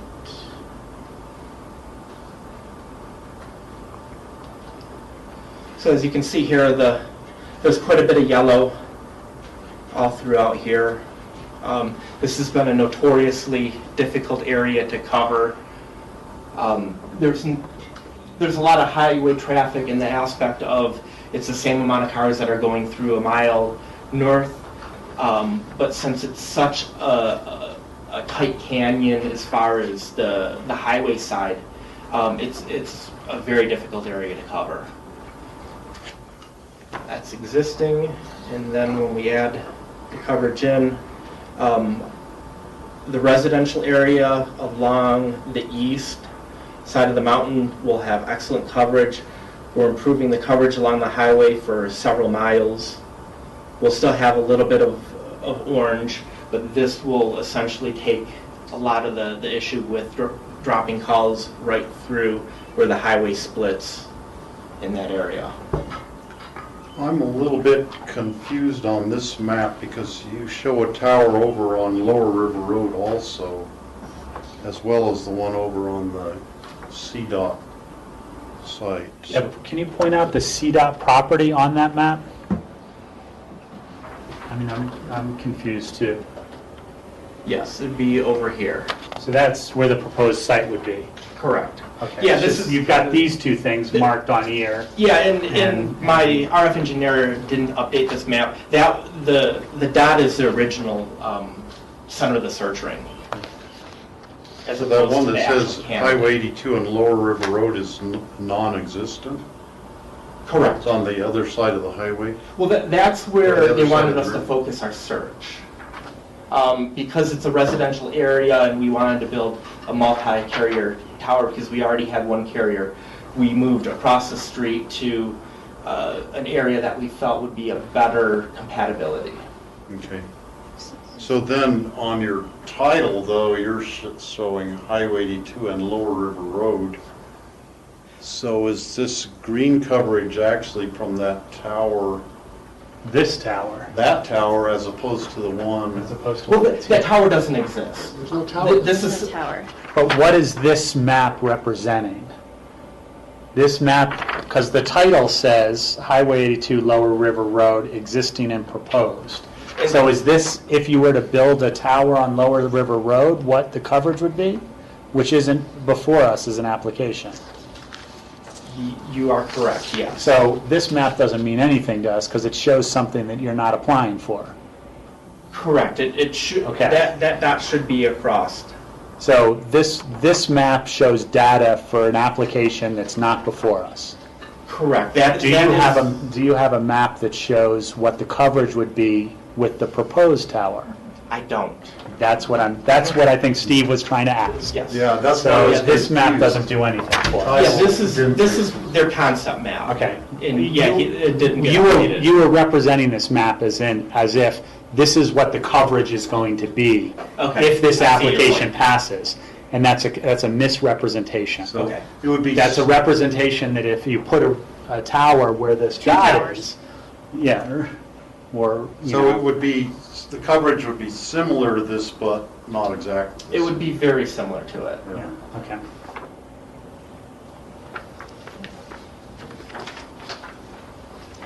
Questions?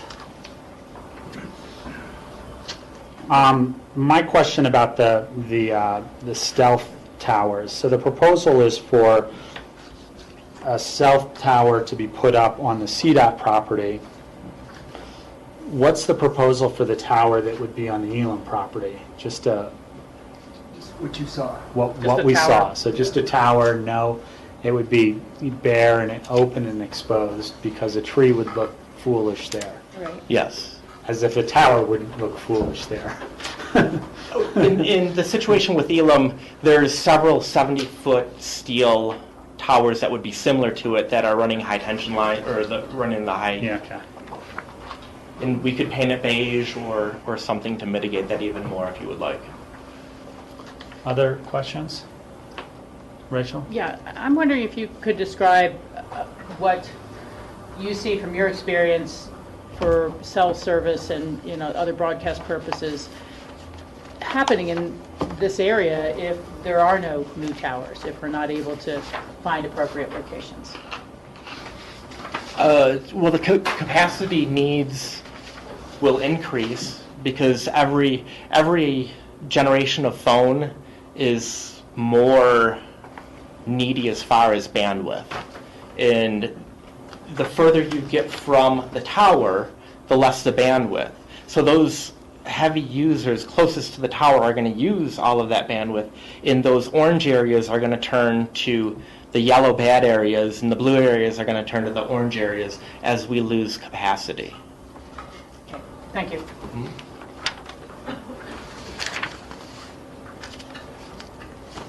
And that demand is not necessarily just coming from the immediate residential neighborhoods. It would also be from the highway? Very much from the highway, especially when you have a family in an SUV and a couple kids on their iPods or their whatever devices they're using. If they're using an AT&T antenna, a Sprint antenna, they're using a lot of bandwidth. Thank you. Mm-hmm. George? How long does it take to construct a tower? What sort of time frame? Look at it, and are there any impacts in terms of traffic? Good weather, 2 weeks. Majority of the time is just to let the foundation concrete settle.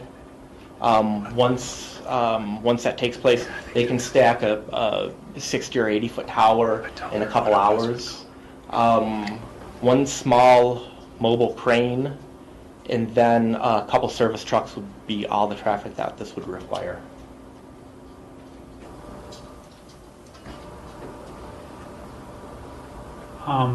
Lance, can you tell me what sort of public notice went out about this to neighboring properties, people that would be visually impacted in Woody Creek or residents across 82? Was there any written notice sent out to? Yes, the Woody Creek Caucus was notified, and you have in your packet. The Woody Creek Caucus. Yeah. And then you also, in your packet, have the map of the required notification area, which is adjacent properties within 300 feet of the owned property. And that's in your packets. So anybody within 300 feet of the boundaries of the Elam ownership, anybody within 300 feet of the boundaries of that CDOT parcel. Nothing beyond that. Any other questions for the applicant or staff? I will take this time to open the public hearing on these two items. Anybody in the audience wishing to speak on these two items may do so at this time. Let's come forward and... Okay, my name is Ruth Wade, and I'm one of a few partners in a partnership called the Woody Creek Development Corporation, and we are the adjacent property owners to the Inland property there in Woody Creek. We own the 60 acres between the raceway and the Elam property. Would you mind putting that map of Elam back up on there?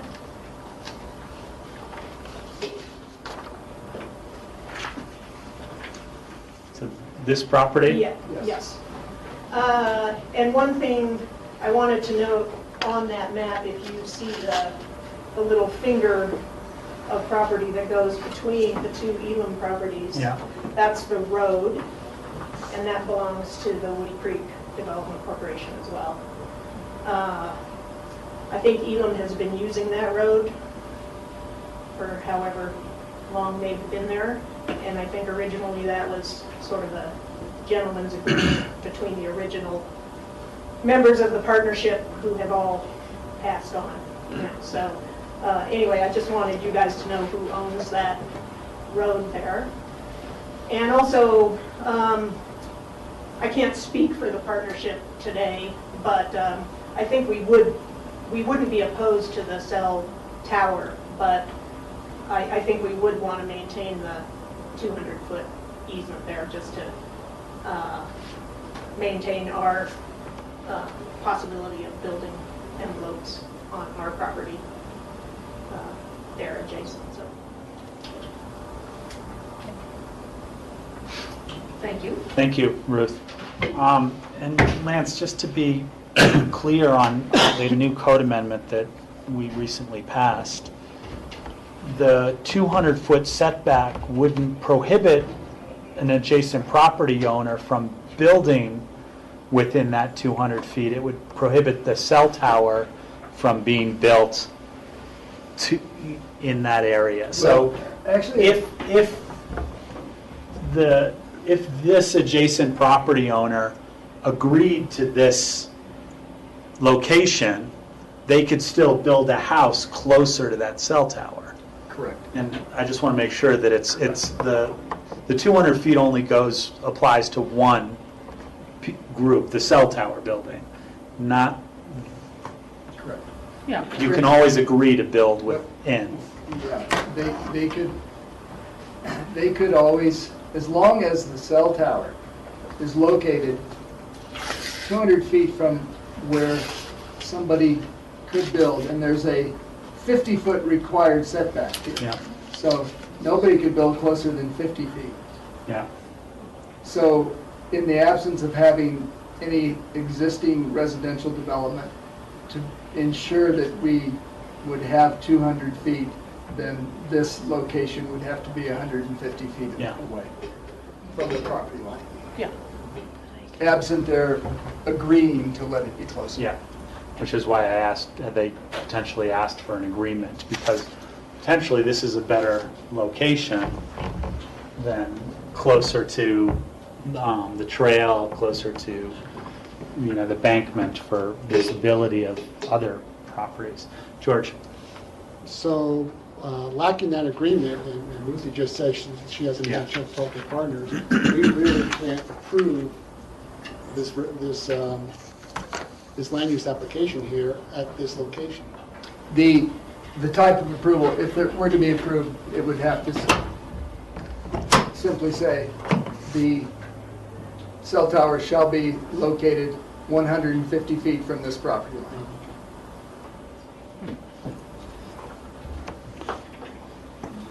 Anybody else wishing to make public comment at this time? Seeing none, I will close the public comment and bring it back to the board for discussion. Steve? Mike, is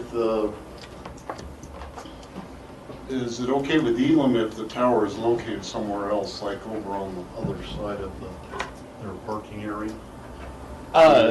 Trailer area? In the triangle, yes. not in the man camp. So the alternate location that we had pointed out earlier, they would be all right with. Okay.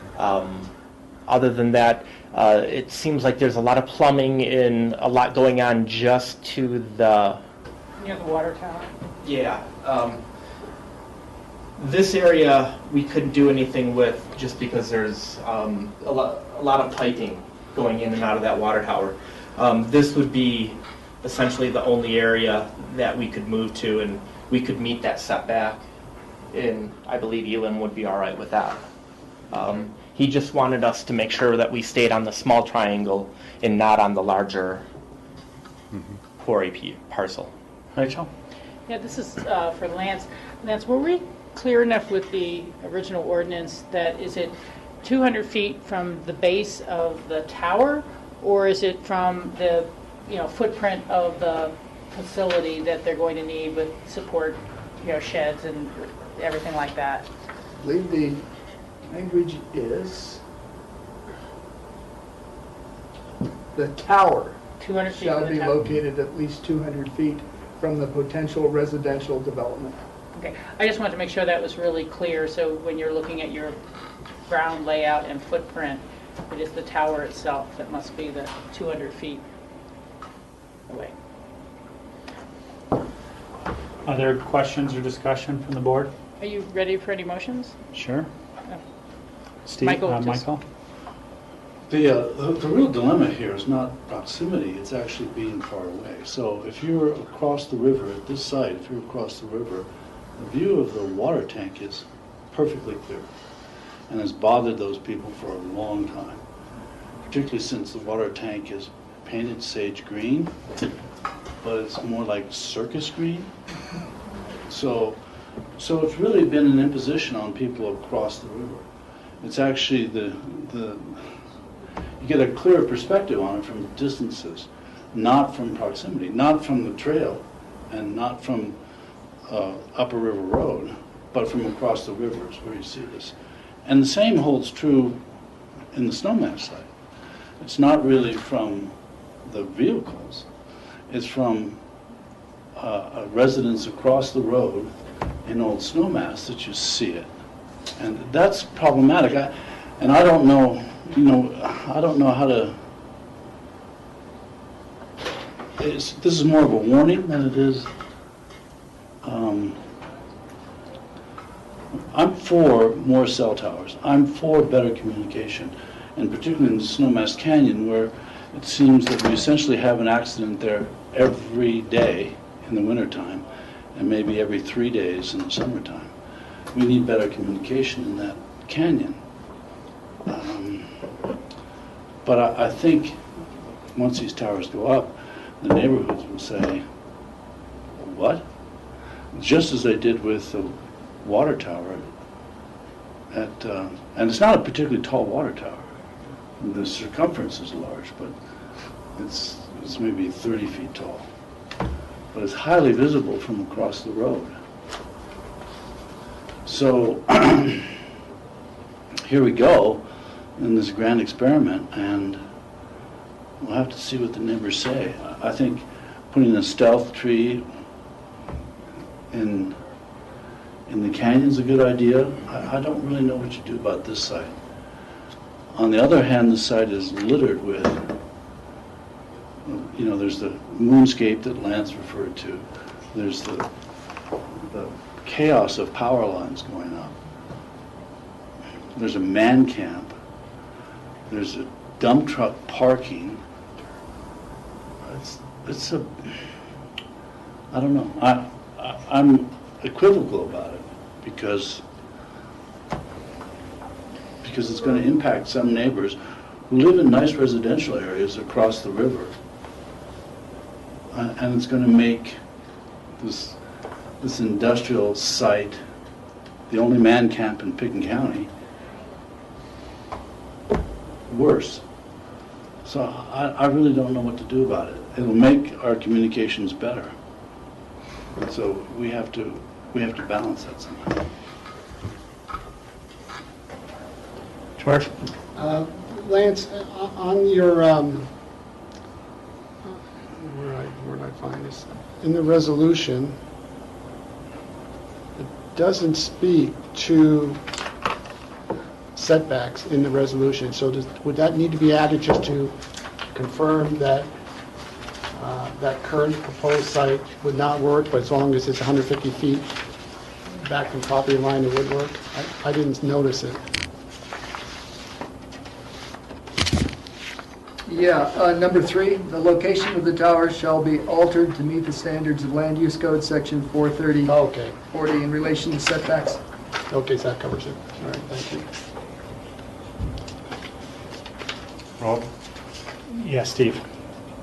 Speaking to Michael's concern, I did go and look at this site when the temporary tower was up. The main dominant feature you see there is the power poles from the power line is right there. And when I saw that, I thought you could put a cell tower there and you're really not, it's going to blend right in.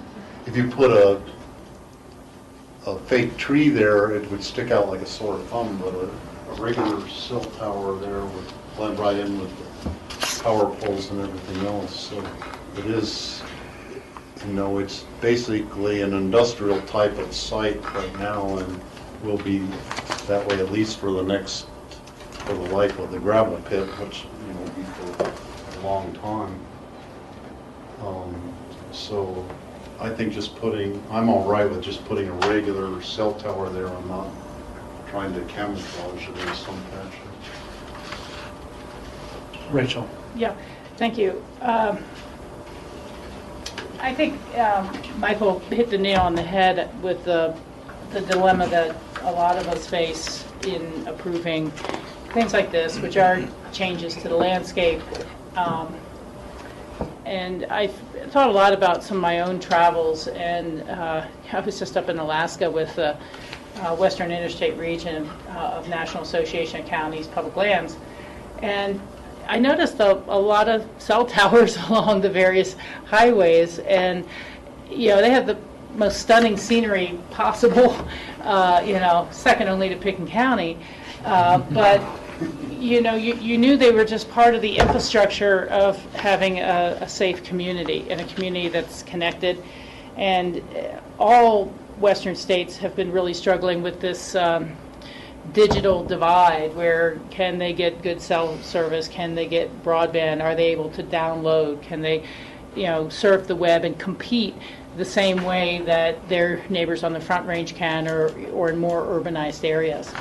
And so I wish I could have my cake and eat it too. I wish I could approve things that had no impact.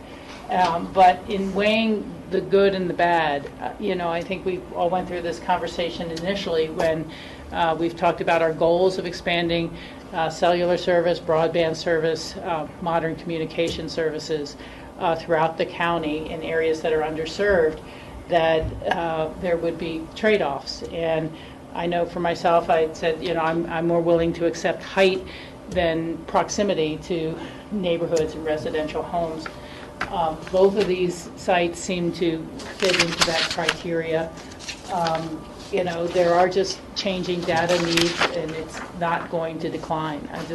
Maybe we'll find some ways to compress the data more in the future, or transmit it better, just like we hope solar powers get more efficient. But you know, based on where we are today and just the service that's needed, the safety concerns, the economic benefits and sustainability of supporting economies in rural areas, I think the good outweighs the bad, and I will support these applications. Other comments? I'll just say that I've had a good friend that lives on Little Texas Road right below the ELM site, and they never have cell service anytime I go over to their place. So the emergency of hospital calls, you know, the balance for these individuals that live nearby to be able to connect to business calls coming in on their cell phone, it kind of balances a little bit of the visual aspect next to this ELM construction site. Shall we handle these one at a time? Can I make a comment, Rob? Yes, please. I'm not sure that Little Texas is going to benefit from this because it isn't in the line of sight. I mean, the problem that we're looking at with these photographs is that it looks flat, but Little Texas is low enough. In fact, it's going to be 100 feet below the level, or at least 100 feet below the level of this tower. So I think the tower will overshoot it and not provide service to it. So I don't want to get anybody's hopes up in Little Texas that this is in some way an improvement in Little Texas. On the other hand, if you look across to the highway, you're much more in the line of sight of the tower, and so that probably would be an improvement. So and Little Texas doesn't see the water tower either, so because they're too low.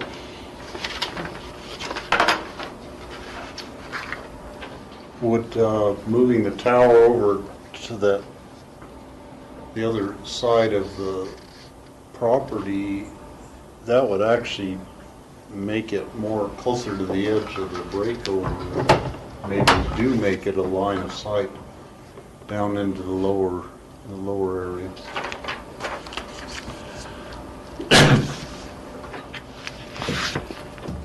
I'm open to a motion for either of these.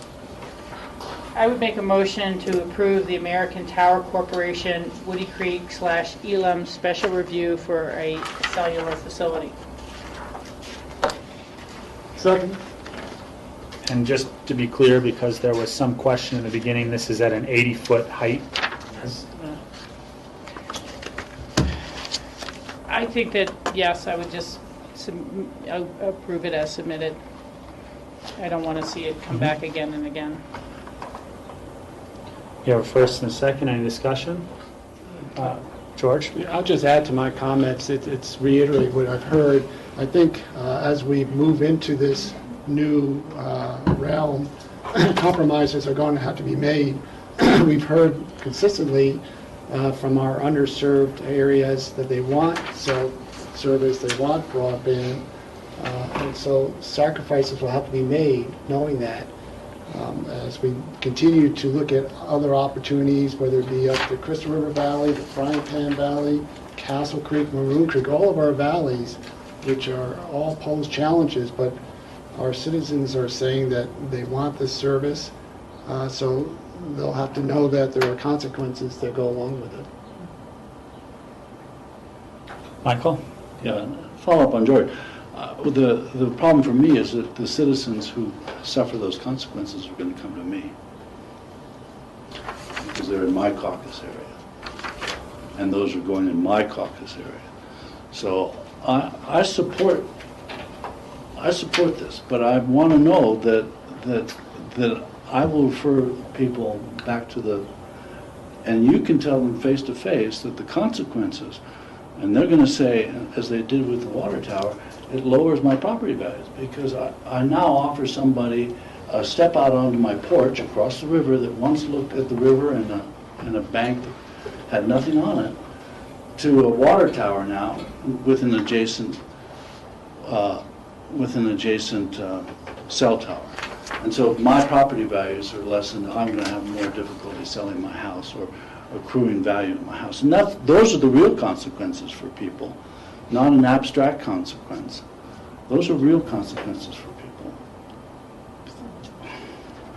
It's a real dilemma, and I think we have to take it seriously. And people in Lower River Road are going to say the same thing. Although I think these towers are remarkably like a tall spruce, so hopefully that'll be better. But this particular site's not going to be better. But I will support it, and I will take the heat from people. But I will also say that it was a decision of the majority of the board too, and the majority of the board felt that people had to live with those consequences. Any further discussion? All those in favor say aye. Aye.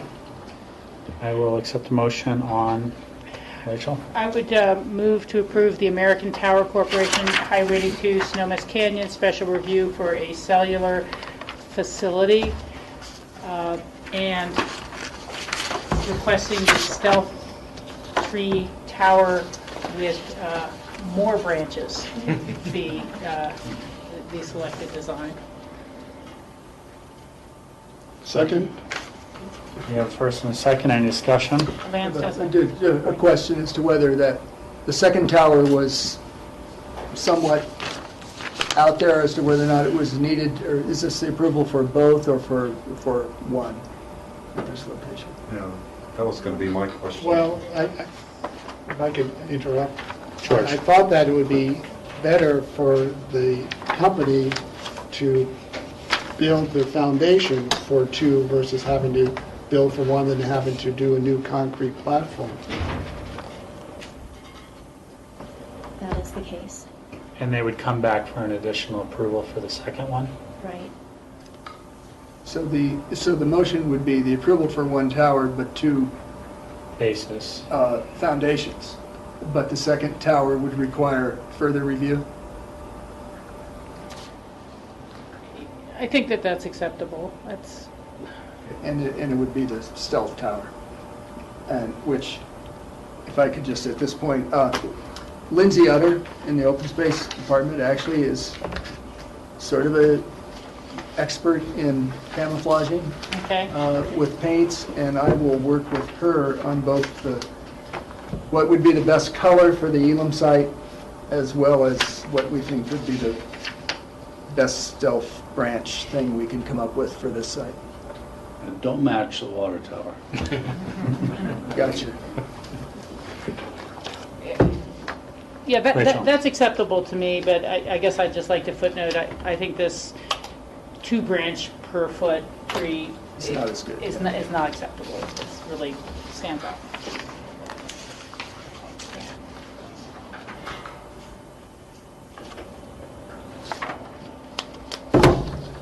I think we have a motion. We and have a second. motion and a second. Any further discussion? Seeing none, all those in favor say aye. Aye. Aye. Thank you. Thank you. Thank you.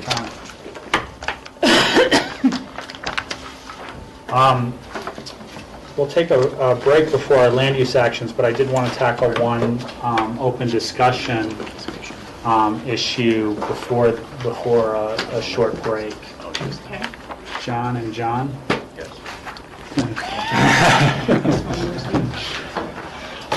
I don't know where the other went. We like to bring this issue before the board for figuring out how to move forward.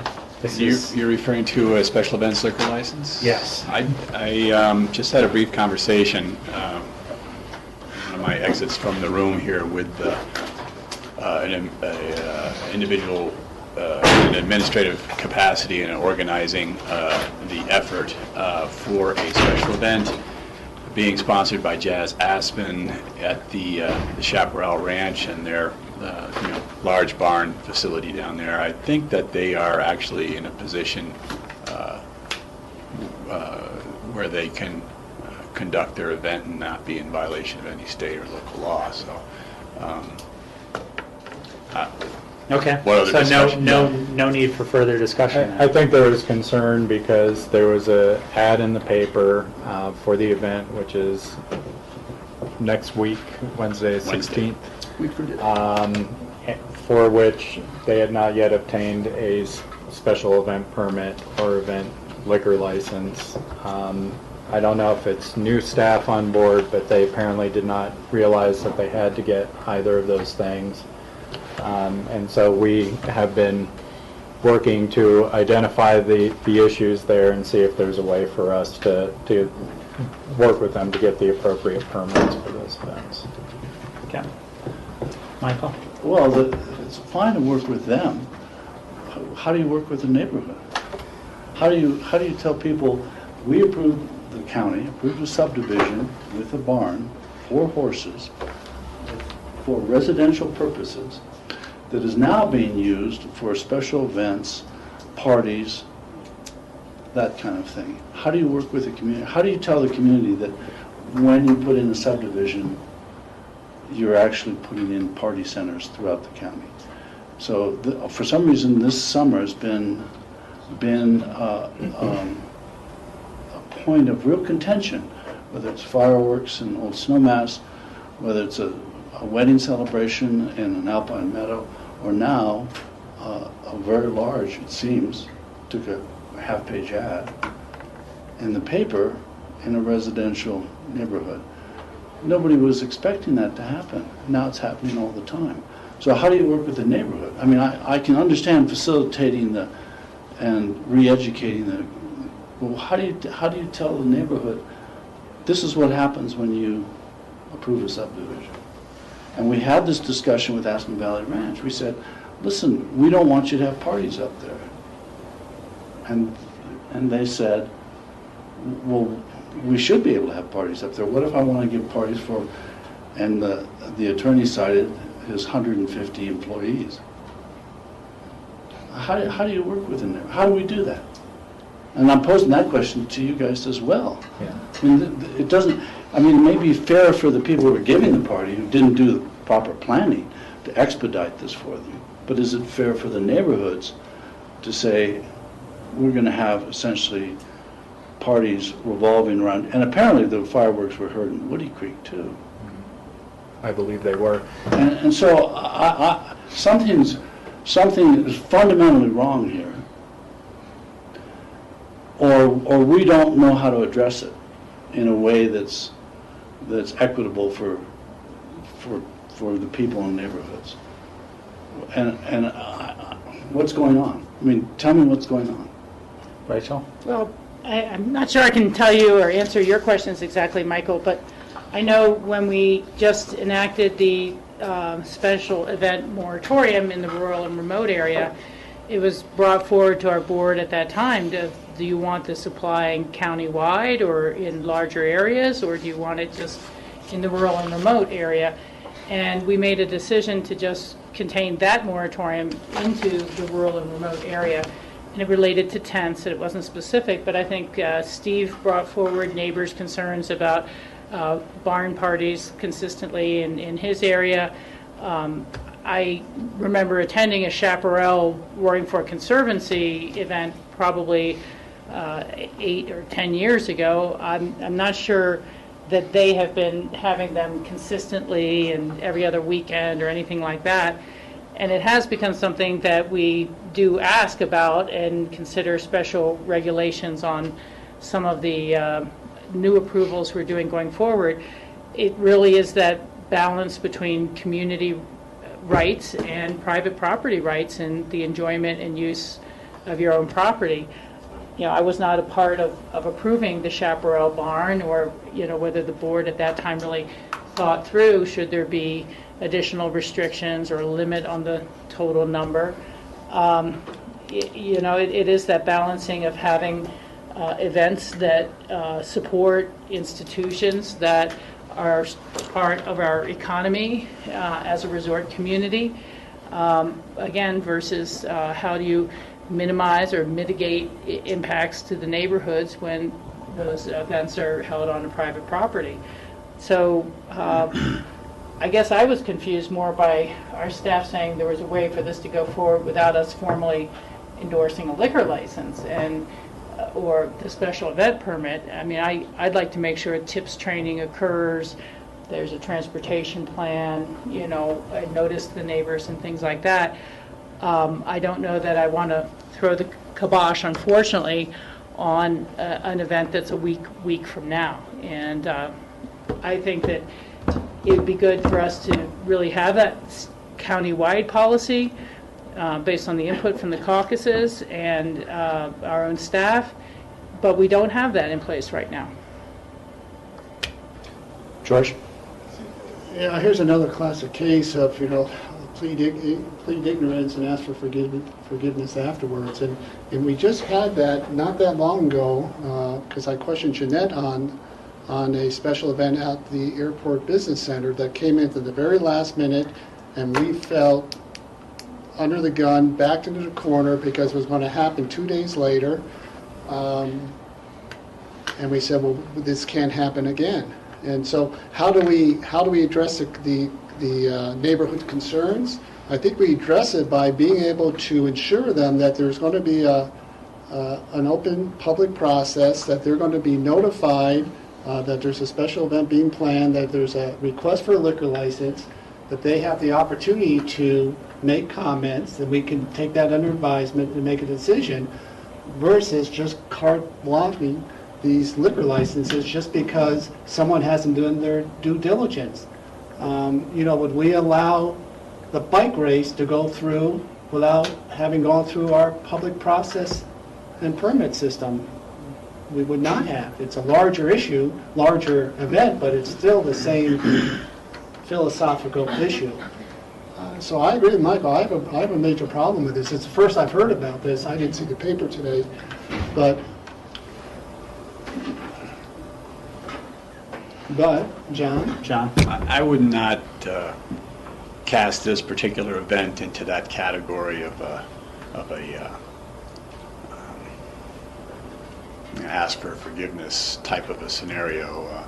I think that they believe they were in one type of a situation, and as the laws concerning the liquor licenses and applications for those licenses read, they may be in a position to be able to go forward with their event. I'm not suggesting that we would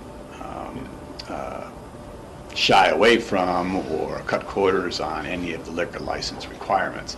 What I think it does come back to, from the dialogue that Michael started here with the board, is an analysis of what we do for special events. It's more of a land use code application and setting than it is a liquor license one.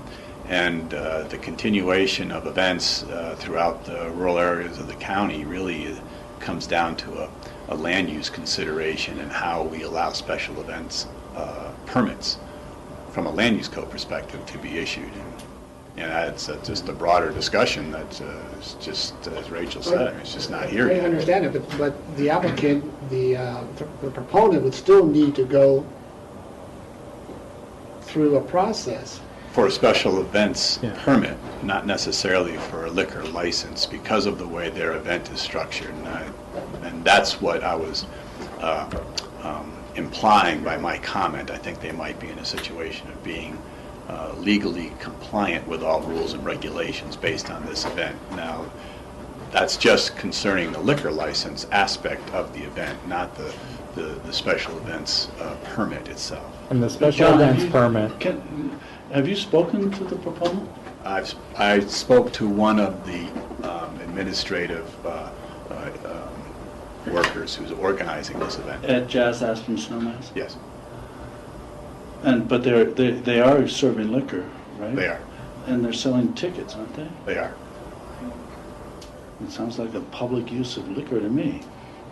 Depends on how it's set up. And based on what I've heard at this point, I think that they probably do not need a special events liquor license. For what reason, though? You said that 3 times. I'm just not clear on it either. Why? How is Because it they set are up? not selling drinks or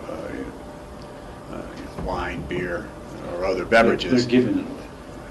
As part of the Lance, what are the ticket prices at this event? As advertised, they seem to range from $1,500 to $350. It just is confusing to me because it seems like other events that have given alcohol away, once you've bought your ticket for admission, have come before us for permits.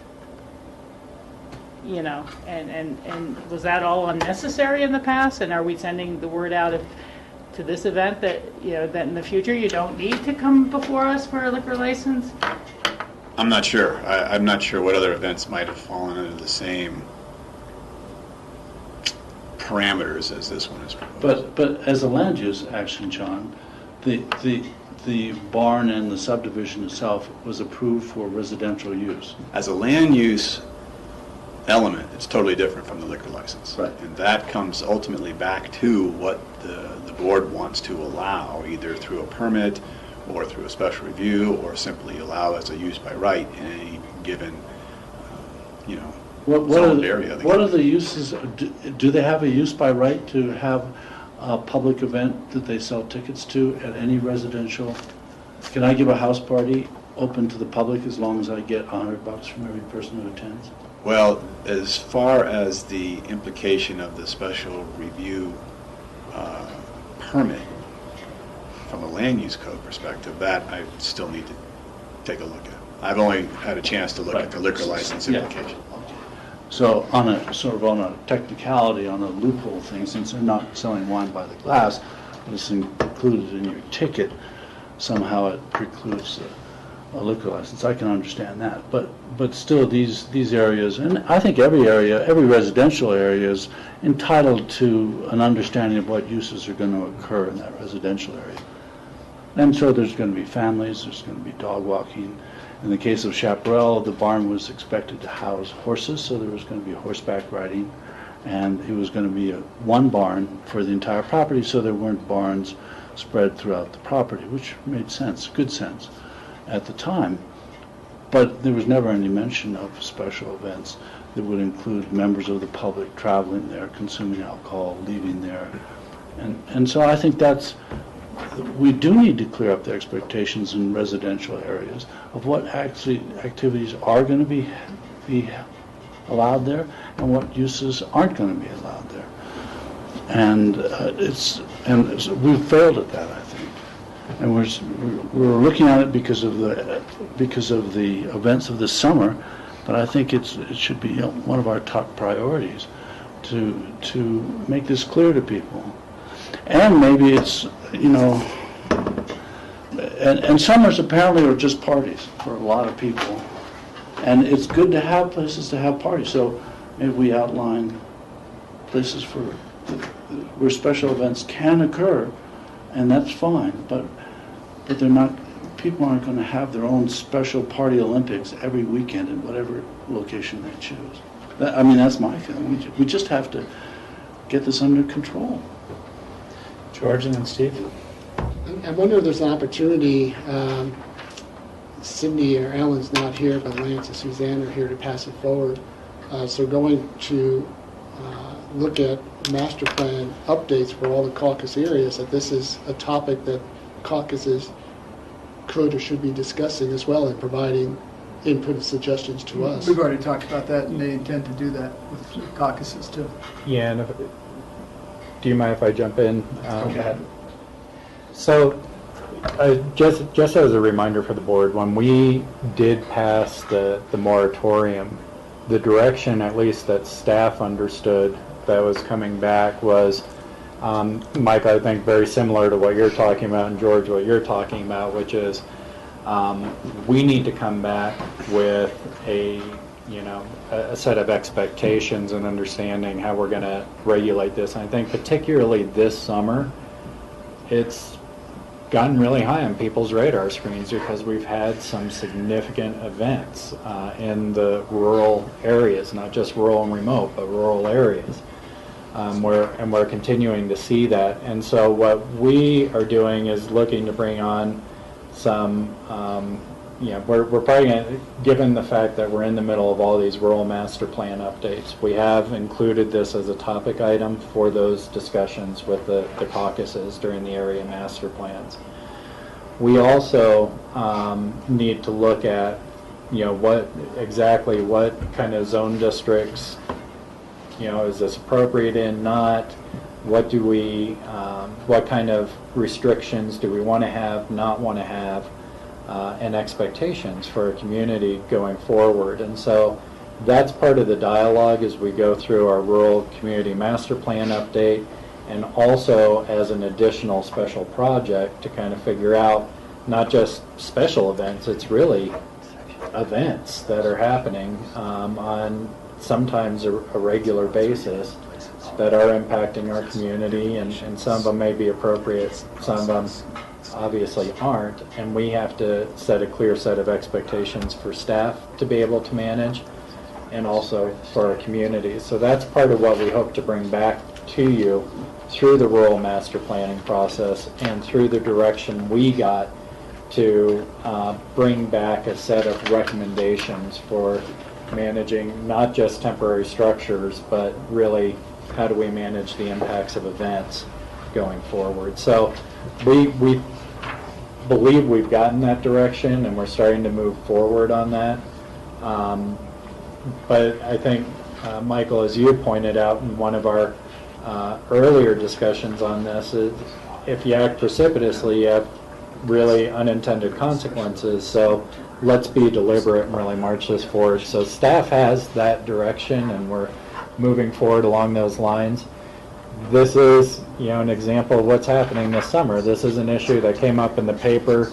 We became aware of it today during this meeting, and so we've been trying to work through it and make sure that we can meet the requirements of our special event permitting process, trying to understand what kind of licensing this fits into on the liquor side, because there's different ways that can happen and we're trying to do it while we're standing up and leaving this room, and so we don't have all the answers for you right now, but we think that we've found, what we've come to understand about the event over the last 40 minutes.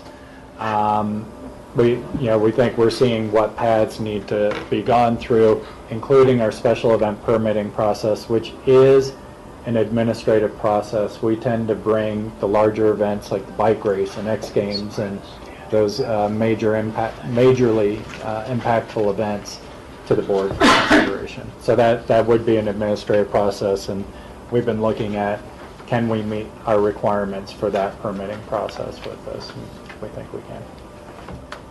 So sorry, I just wanted to jump in since that's where the discussion is going. Rachel?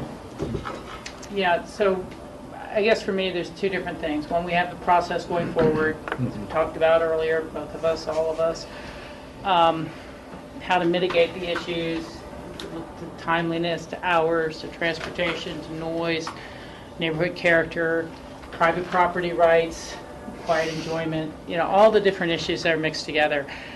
I think there's a balance here, but for me, it's not about saying all of Pickens County is going to go under a glass dome and you can't have more than 40 people at your house at one time, and this and that. I mean, I just don't want to go to that level of over-regulation, overreach, and there's a potential to misinterpret this conversation that's where the county's heading, and I want to make sure that that's not where I'm heading. I do not want to aggregate different hotspot events that we've seen this season and then overreact.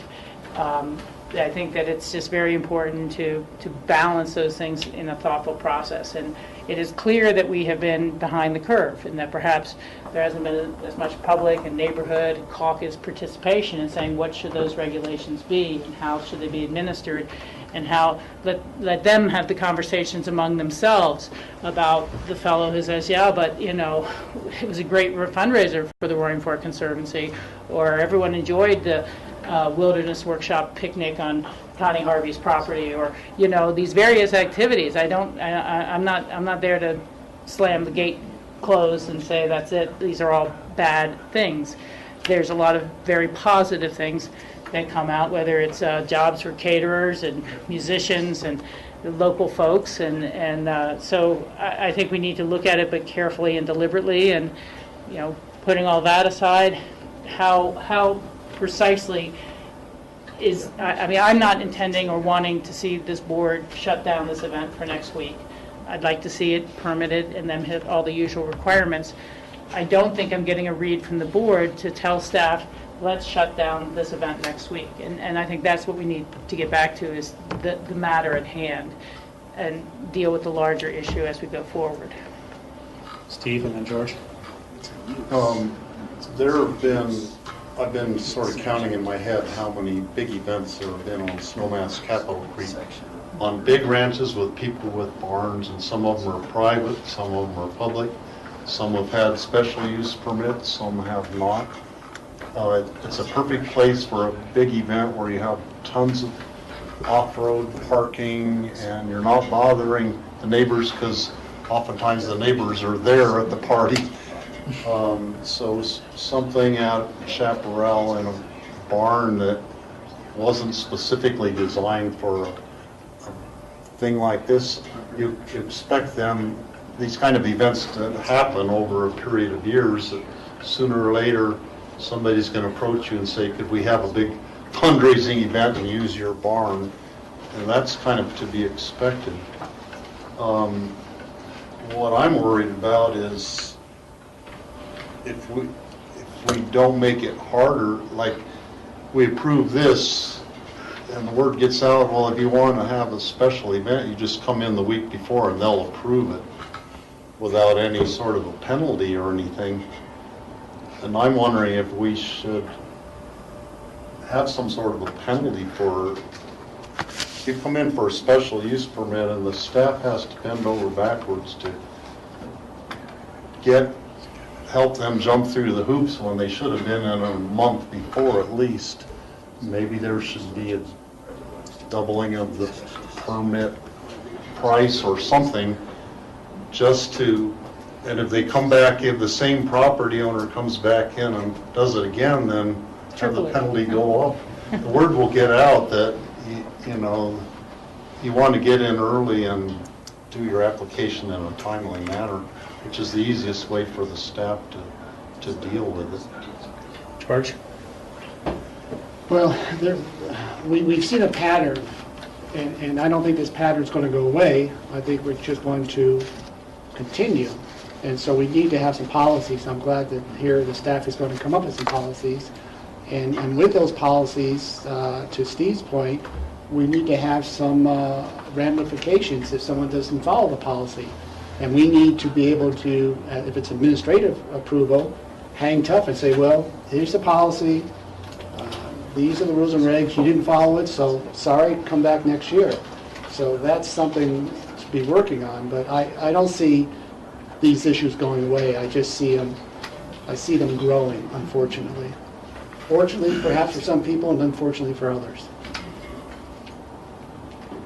So I think with the long-term thing is to bring some of this stuff back to us, obviously, and have a discussion around how we can change some of the policies regarding this. The short-term thing, I think, is to kind of leave it in the hands of staff at this point to make sure that there's a way that this party can move forward with compliance. And I'm getting a nod of heads from staff on that. And the other board members? Okay, let's take a 15-minute break and come back for our last two items. Let's come back at, what would that be, 3:50?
Welcome back.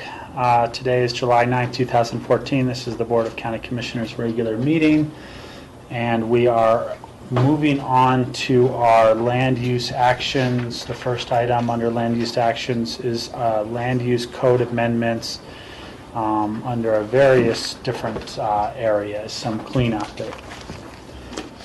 And Suzanne is here to let us know about it. So as Rob said, lots of code amendments, most of which are pretty ministerial. I don't know if that's the proper word or not, but really clean up stuff, things where we've come across where what we do isn't the way the code reads that says how we do it, and things like that. So I wasn't going to go through all the detail of everything. From my perspective, sort of the ones that are more substantive relate to the conservation development PUD changes, and also the changes regarding TDRs for CDPUD and the limited development conservation parcels. And then the site plan exemptions were kind of the one I would summarize a little bit in terms of the changes we've proposed. And then obviously if you have questions on any of it, I'm happy to answer those. But for the CDPUD, I think these amendments have been sort of due for a period of time. I think after we did the first one, Middle Ranch, we identified a lot of things we wanted to fix, and we didn't quite get there before the second one came through, which was Nichols. So this was our chance to finally, after both of those, go through and fix some of the things that we had identified through that process. And some of that is really just actual practice versus the way the code read, how we do it. But some of the other changes were there's currently an option to either do a conservation easement or a covenant, and both times we were insistent that we wanted a conservation easement. That was recommended by Open Space, as well as I think the board members were always more comfortable with that as the instrument to use. So we've eliminated the option to do a covenant, and you would have to do a conservation easement with the CDPUD. And the other big change is changing the rate of creation of TDRs. To be consistent basically with other rural remote or other TDR sending sites such as rural remote and TR1. Right now in CDPUD you get TDRs at a rate of 1 per 20 acres, and we propose to change that to 1 per 35. On that second page of my memo, I just kind of gave you some examples of then what that would look like for those approvals that had been granted and another theoretical larger property. Obviously, it drops those numbers a bit, and it seemed like that was the direction we had gotten from the board, that a concern that maybe we were giving out too many TDRs as a part of that package of the deal that people got with CDPUD. So that's what we proposed there. Again, I think the rest of it was just a lot of cleanup, and again, if you want to walk in more detail through it, we can. Under TDRs, we also proposed to change limited development conservation parcels. And in that case, let me get there, the number of TDRs created. Where are you, Suzanne? I'm going to find it in the actual ordinance. You'll find on the page. Here, give me just a second. It's referenced at the very top of page 3 of my memo, but that's a pretty limited reference there. TDRs may be severed and sold. Somehow it looks like my red lines vanished there, but basically,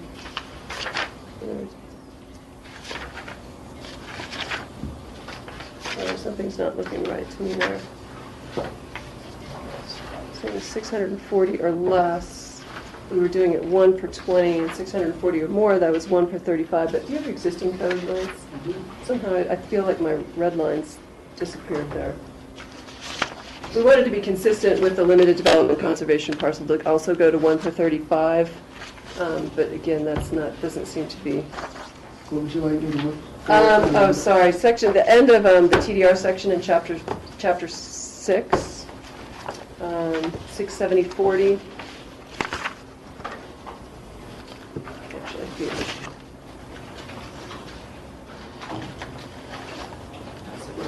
Look up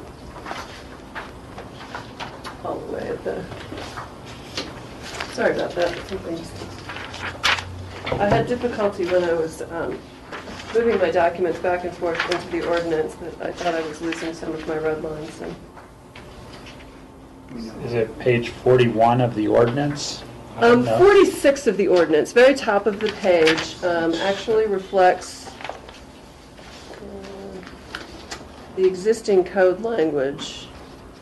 And I think our intention there had been to change it across the board to 1 per 35. So right now, as you can see the way the language reads, it's if you're 640 acres or more, you got 1 per 35. If you were 640 acres or less, you got 1 per 20. We just wanted to make it 1 per 35 at any size property. So the red line drops from here, or it's I not think included? so. It's not, what you're seeing is actual existing code language. So basically, that would change to say 1 per 35 acres, not, it wouldn't be limited based on your acreage. Does that make sense? So sections 2 and 3 2 and would 3 would be combined eliminate to just read 20 acres, 1 TDR per 20 acres. 1 per 35. Per 35, Yes. sorry, yeah. Sorry, I'm glad I looked at that, because that was the intention, and somehow it looks like that So got that lost. would be an amendment to the existing. Right, so that was what we had proposed and what was reviewed by the P&Z, but I think somehow that is lost here. So that was the proposal, to bring both, so again, CDPUD and limited development conservation, you would get TDRs at 1 per 35 acres, same in both. And the other changes we proposed, talking under site plan exemptions, we've been looking for ways to basically exempt more things from site plan, where right now we're having to require people to get an activity envelope or a site plan review for sort of minor activities that we feel we can deal with through a permit process, and don't, in addition, need to take them through a full publicly noticed site plan review. Types of things for that include minor landscaping projects, temporary disturbance of land for well drilling, utility installation, things where people come in, there's a disturbance, they restore it, and that's done. And construction of an accessory structure. Right now, if somebody has a house and they come in for a garage, they have to go through a full site plan review just for the garage. This would provide an opportunity, if they meet certain criteria, that we could exempt that garage if it doesn't have additional impacts beyond the existing house. So this provided exemptions to the criteria related to exemption from site plan and activity envelope, and the exemptions from scenic view protection. Because right now, you sort of we have to walk through both of those to see if you're going to be exempt. Do you avoid constrained areas? Is there, and then do you avoid constrained areas? And then the other side of that is always, are there visual impacts? Is it visible from a public right-of-way? Is it a limited impact, visual impact or not? So this kind of just expands our authority for those exemptions that we would deal with administratively. And anyway, I think that's the intent there. And I think that was, we had understood that definitely sometimes we're hearing from people that, they're getting caught in a long process for something that they didn't feel needed that much process. And we're seeing the same thing. If somebody's doing some limited landscaping on their property, to have to take them through a complete activity envelope or site plan review seems excessive. So that's what we were trying to get at with these exemptions. Rachel? Yeah, just so I understand clearly, if someone had an existing activity envelope and site plan, you would review their new application for this minor remodeling or landscaping against their original site plan and activity envelope? That would be part of what we look at, definitely. Okay. And then doing it administratively, you would not have the authority administratively to, say, add a TDR if someone wanted to do something like that, to make the garage bigger or to exceed their existing cap. Correct. That would then have to go through the regular land use plan process if they were even eligible. Yes. Thank you. Other questions? Sort of back to the beginning where you had public notice requirements. That's always, and I'm not talking specifically about what you're talking here in terms of but just public notice in general. For instance, at the Aspen Valley Ranch, there was public notice put up. And I asked Glenn Horn, well, why did you put the public notice there? And he said, well, I was looking for a tree to attach it to. Well, that public notice was within, I guess, on the property, and it was near a road, but it wasn't near the entrance to the property. It wasn't near any place you could stop on the road and look at it. So it fulfilled all the sort of requirements of public notice, but none of the real spirit of public notice, which is, I see a sign, I'd like to get out and look at it and see what's going on in this neighborhood. So and in fact, you couldn't look at this public notice unless you stopped your vehicle on the road, which is illegal. So there's something wrong with our public noticing system, the way we use it.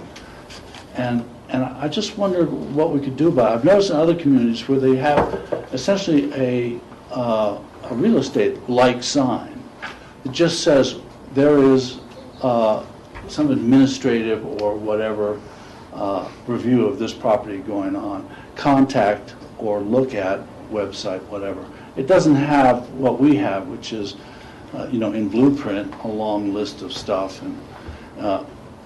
And it should be posted where you can actually see it. So I'm wondering what function we're fulfilling if we're just going through some sort of form rather than I think public notice is to let the public know there's an activity going on and they should be involved if they care to be. And I don't think our public noticing system does that now in all cases, particularly in the case of Glenn Horn just finding a tree to attach it to. He met the requirements, but not anybody could see it. So I think community development needs to look at other systems of public notice and get people's attention and get people involved. I mean, that's what I would like through public notice. We can look at that. It's limited. It's what it says, posting of notice shall be made by the applicant by posting a sign in a conspicuous place on the property.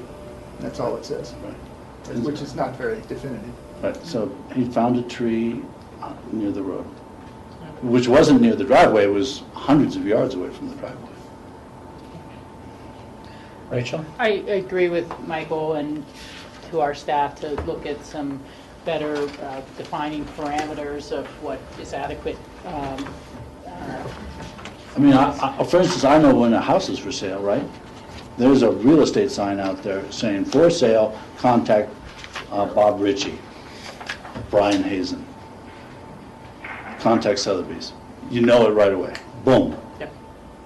And public notice, not so much. It's not working.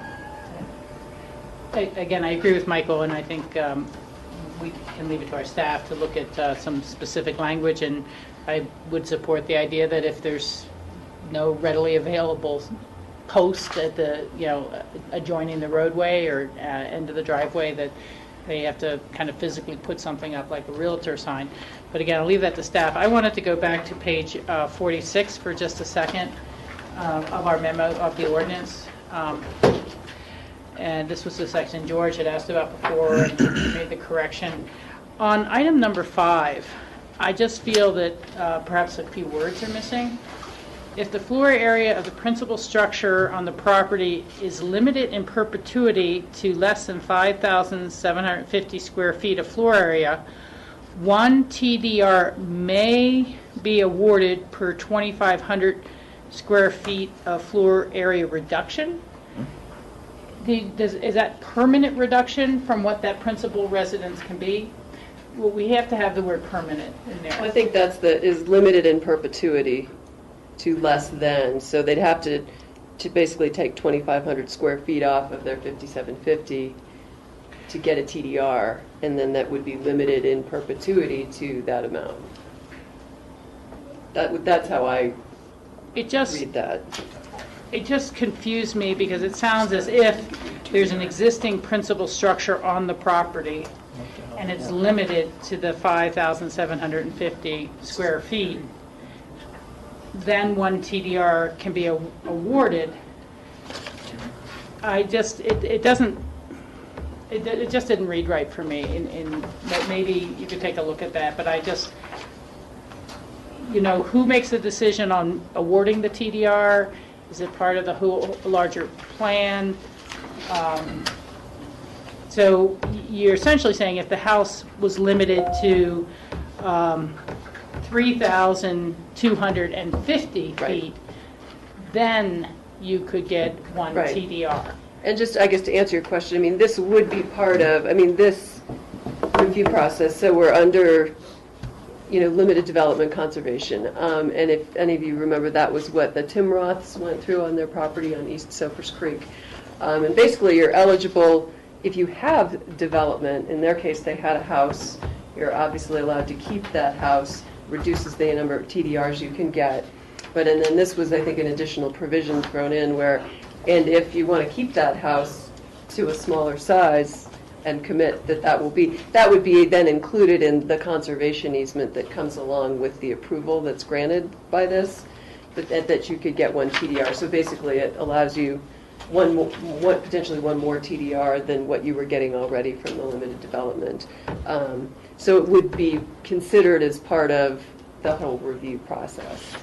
But I can look at that sort of more in context with the rest of it. Look at it a little That's bit. just the original language that was. Because again, when it says less than 5,000, it makes it sound like you could do 5,200 square feet, and it's just a little confusing. I mean, it clearly would have to be a 3,250 square foot to get that. So I'll let it go and let you look at that further. Steve?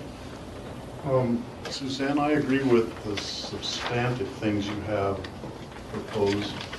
I've got lots of places I marked that seemed like when you were doing your, striking out parts, you would strike out words that needed to be left in to have the sentence make sense. And would it make the most sense for me just to make a list of those, and then you could go back and read over them just to make sure that We could do that because it reads right in the land use. As I said, I did have some issues copying and pasting from Word doc into Word doc, and it was making me crazy. So there could be things that I didn't pick up on when I went back through it that may have. Yeah, and rather than go through one at a time now, I think I should just write them down, the page number and That'd be great, because then I can double check that before second reading to make sure that we.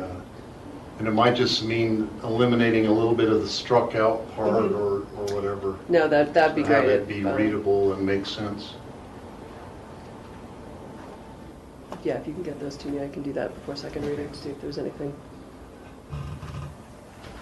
Other comment, George? Are you done going through or no? I'm done with sort of summarizing. If you have questions. I have a question. I'd like to see us perhaps add this, because I don't see this. In terms of TDRs, sending and receiving sites, I think we should have in here that constrained sites cannot be TDR receiving sites. I don't think it's in here. Is it? Hold on. So in other words, if we've designated a building site as a constrained site, that site should not be eligible as a receiver site for TDR. I believe the only time a site is designated as a constrained site is when TDRs are being lifted off of the property. There are instances when the property can be recognized to have the component elements that would make it a constrained site, but otherwise it can be mitigated and then development allowed to proceed. So there isn't like a separate determination. Right? Yeah, when a constrained site, which is approved by the board, is determined and the TDR is granted, then they also put a covenant on the property. They put a covenant, right. Put a property on that it can't be developed. No, well, what I'm saying is, Snowmass Creek, when we had that constrained site, the little triangle, that site, it's a building site, it's constrained, that type of site should not be eligible as a receiver for TDR. We're talking about a different kind of There's considered site. there's no type of analysis like that in the code. There is an analysis that allows staff to take a look at the particular considerations in the physical condition of the property and then recommend a smaller size than might be otherwise expected under the zone district, but nothing that precludes necessarily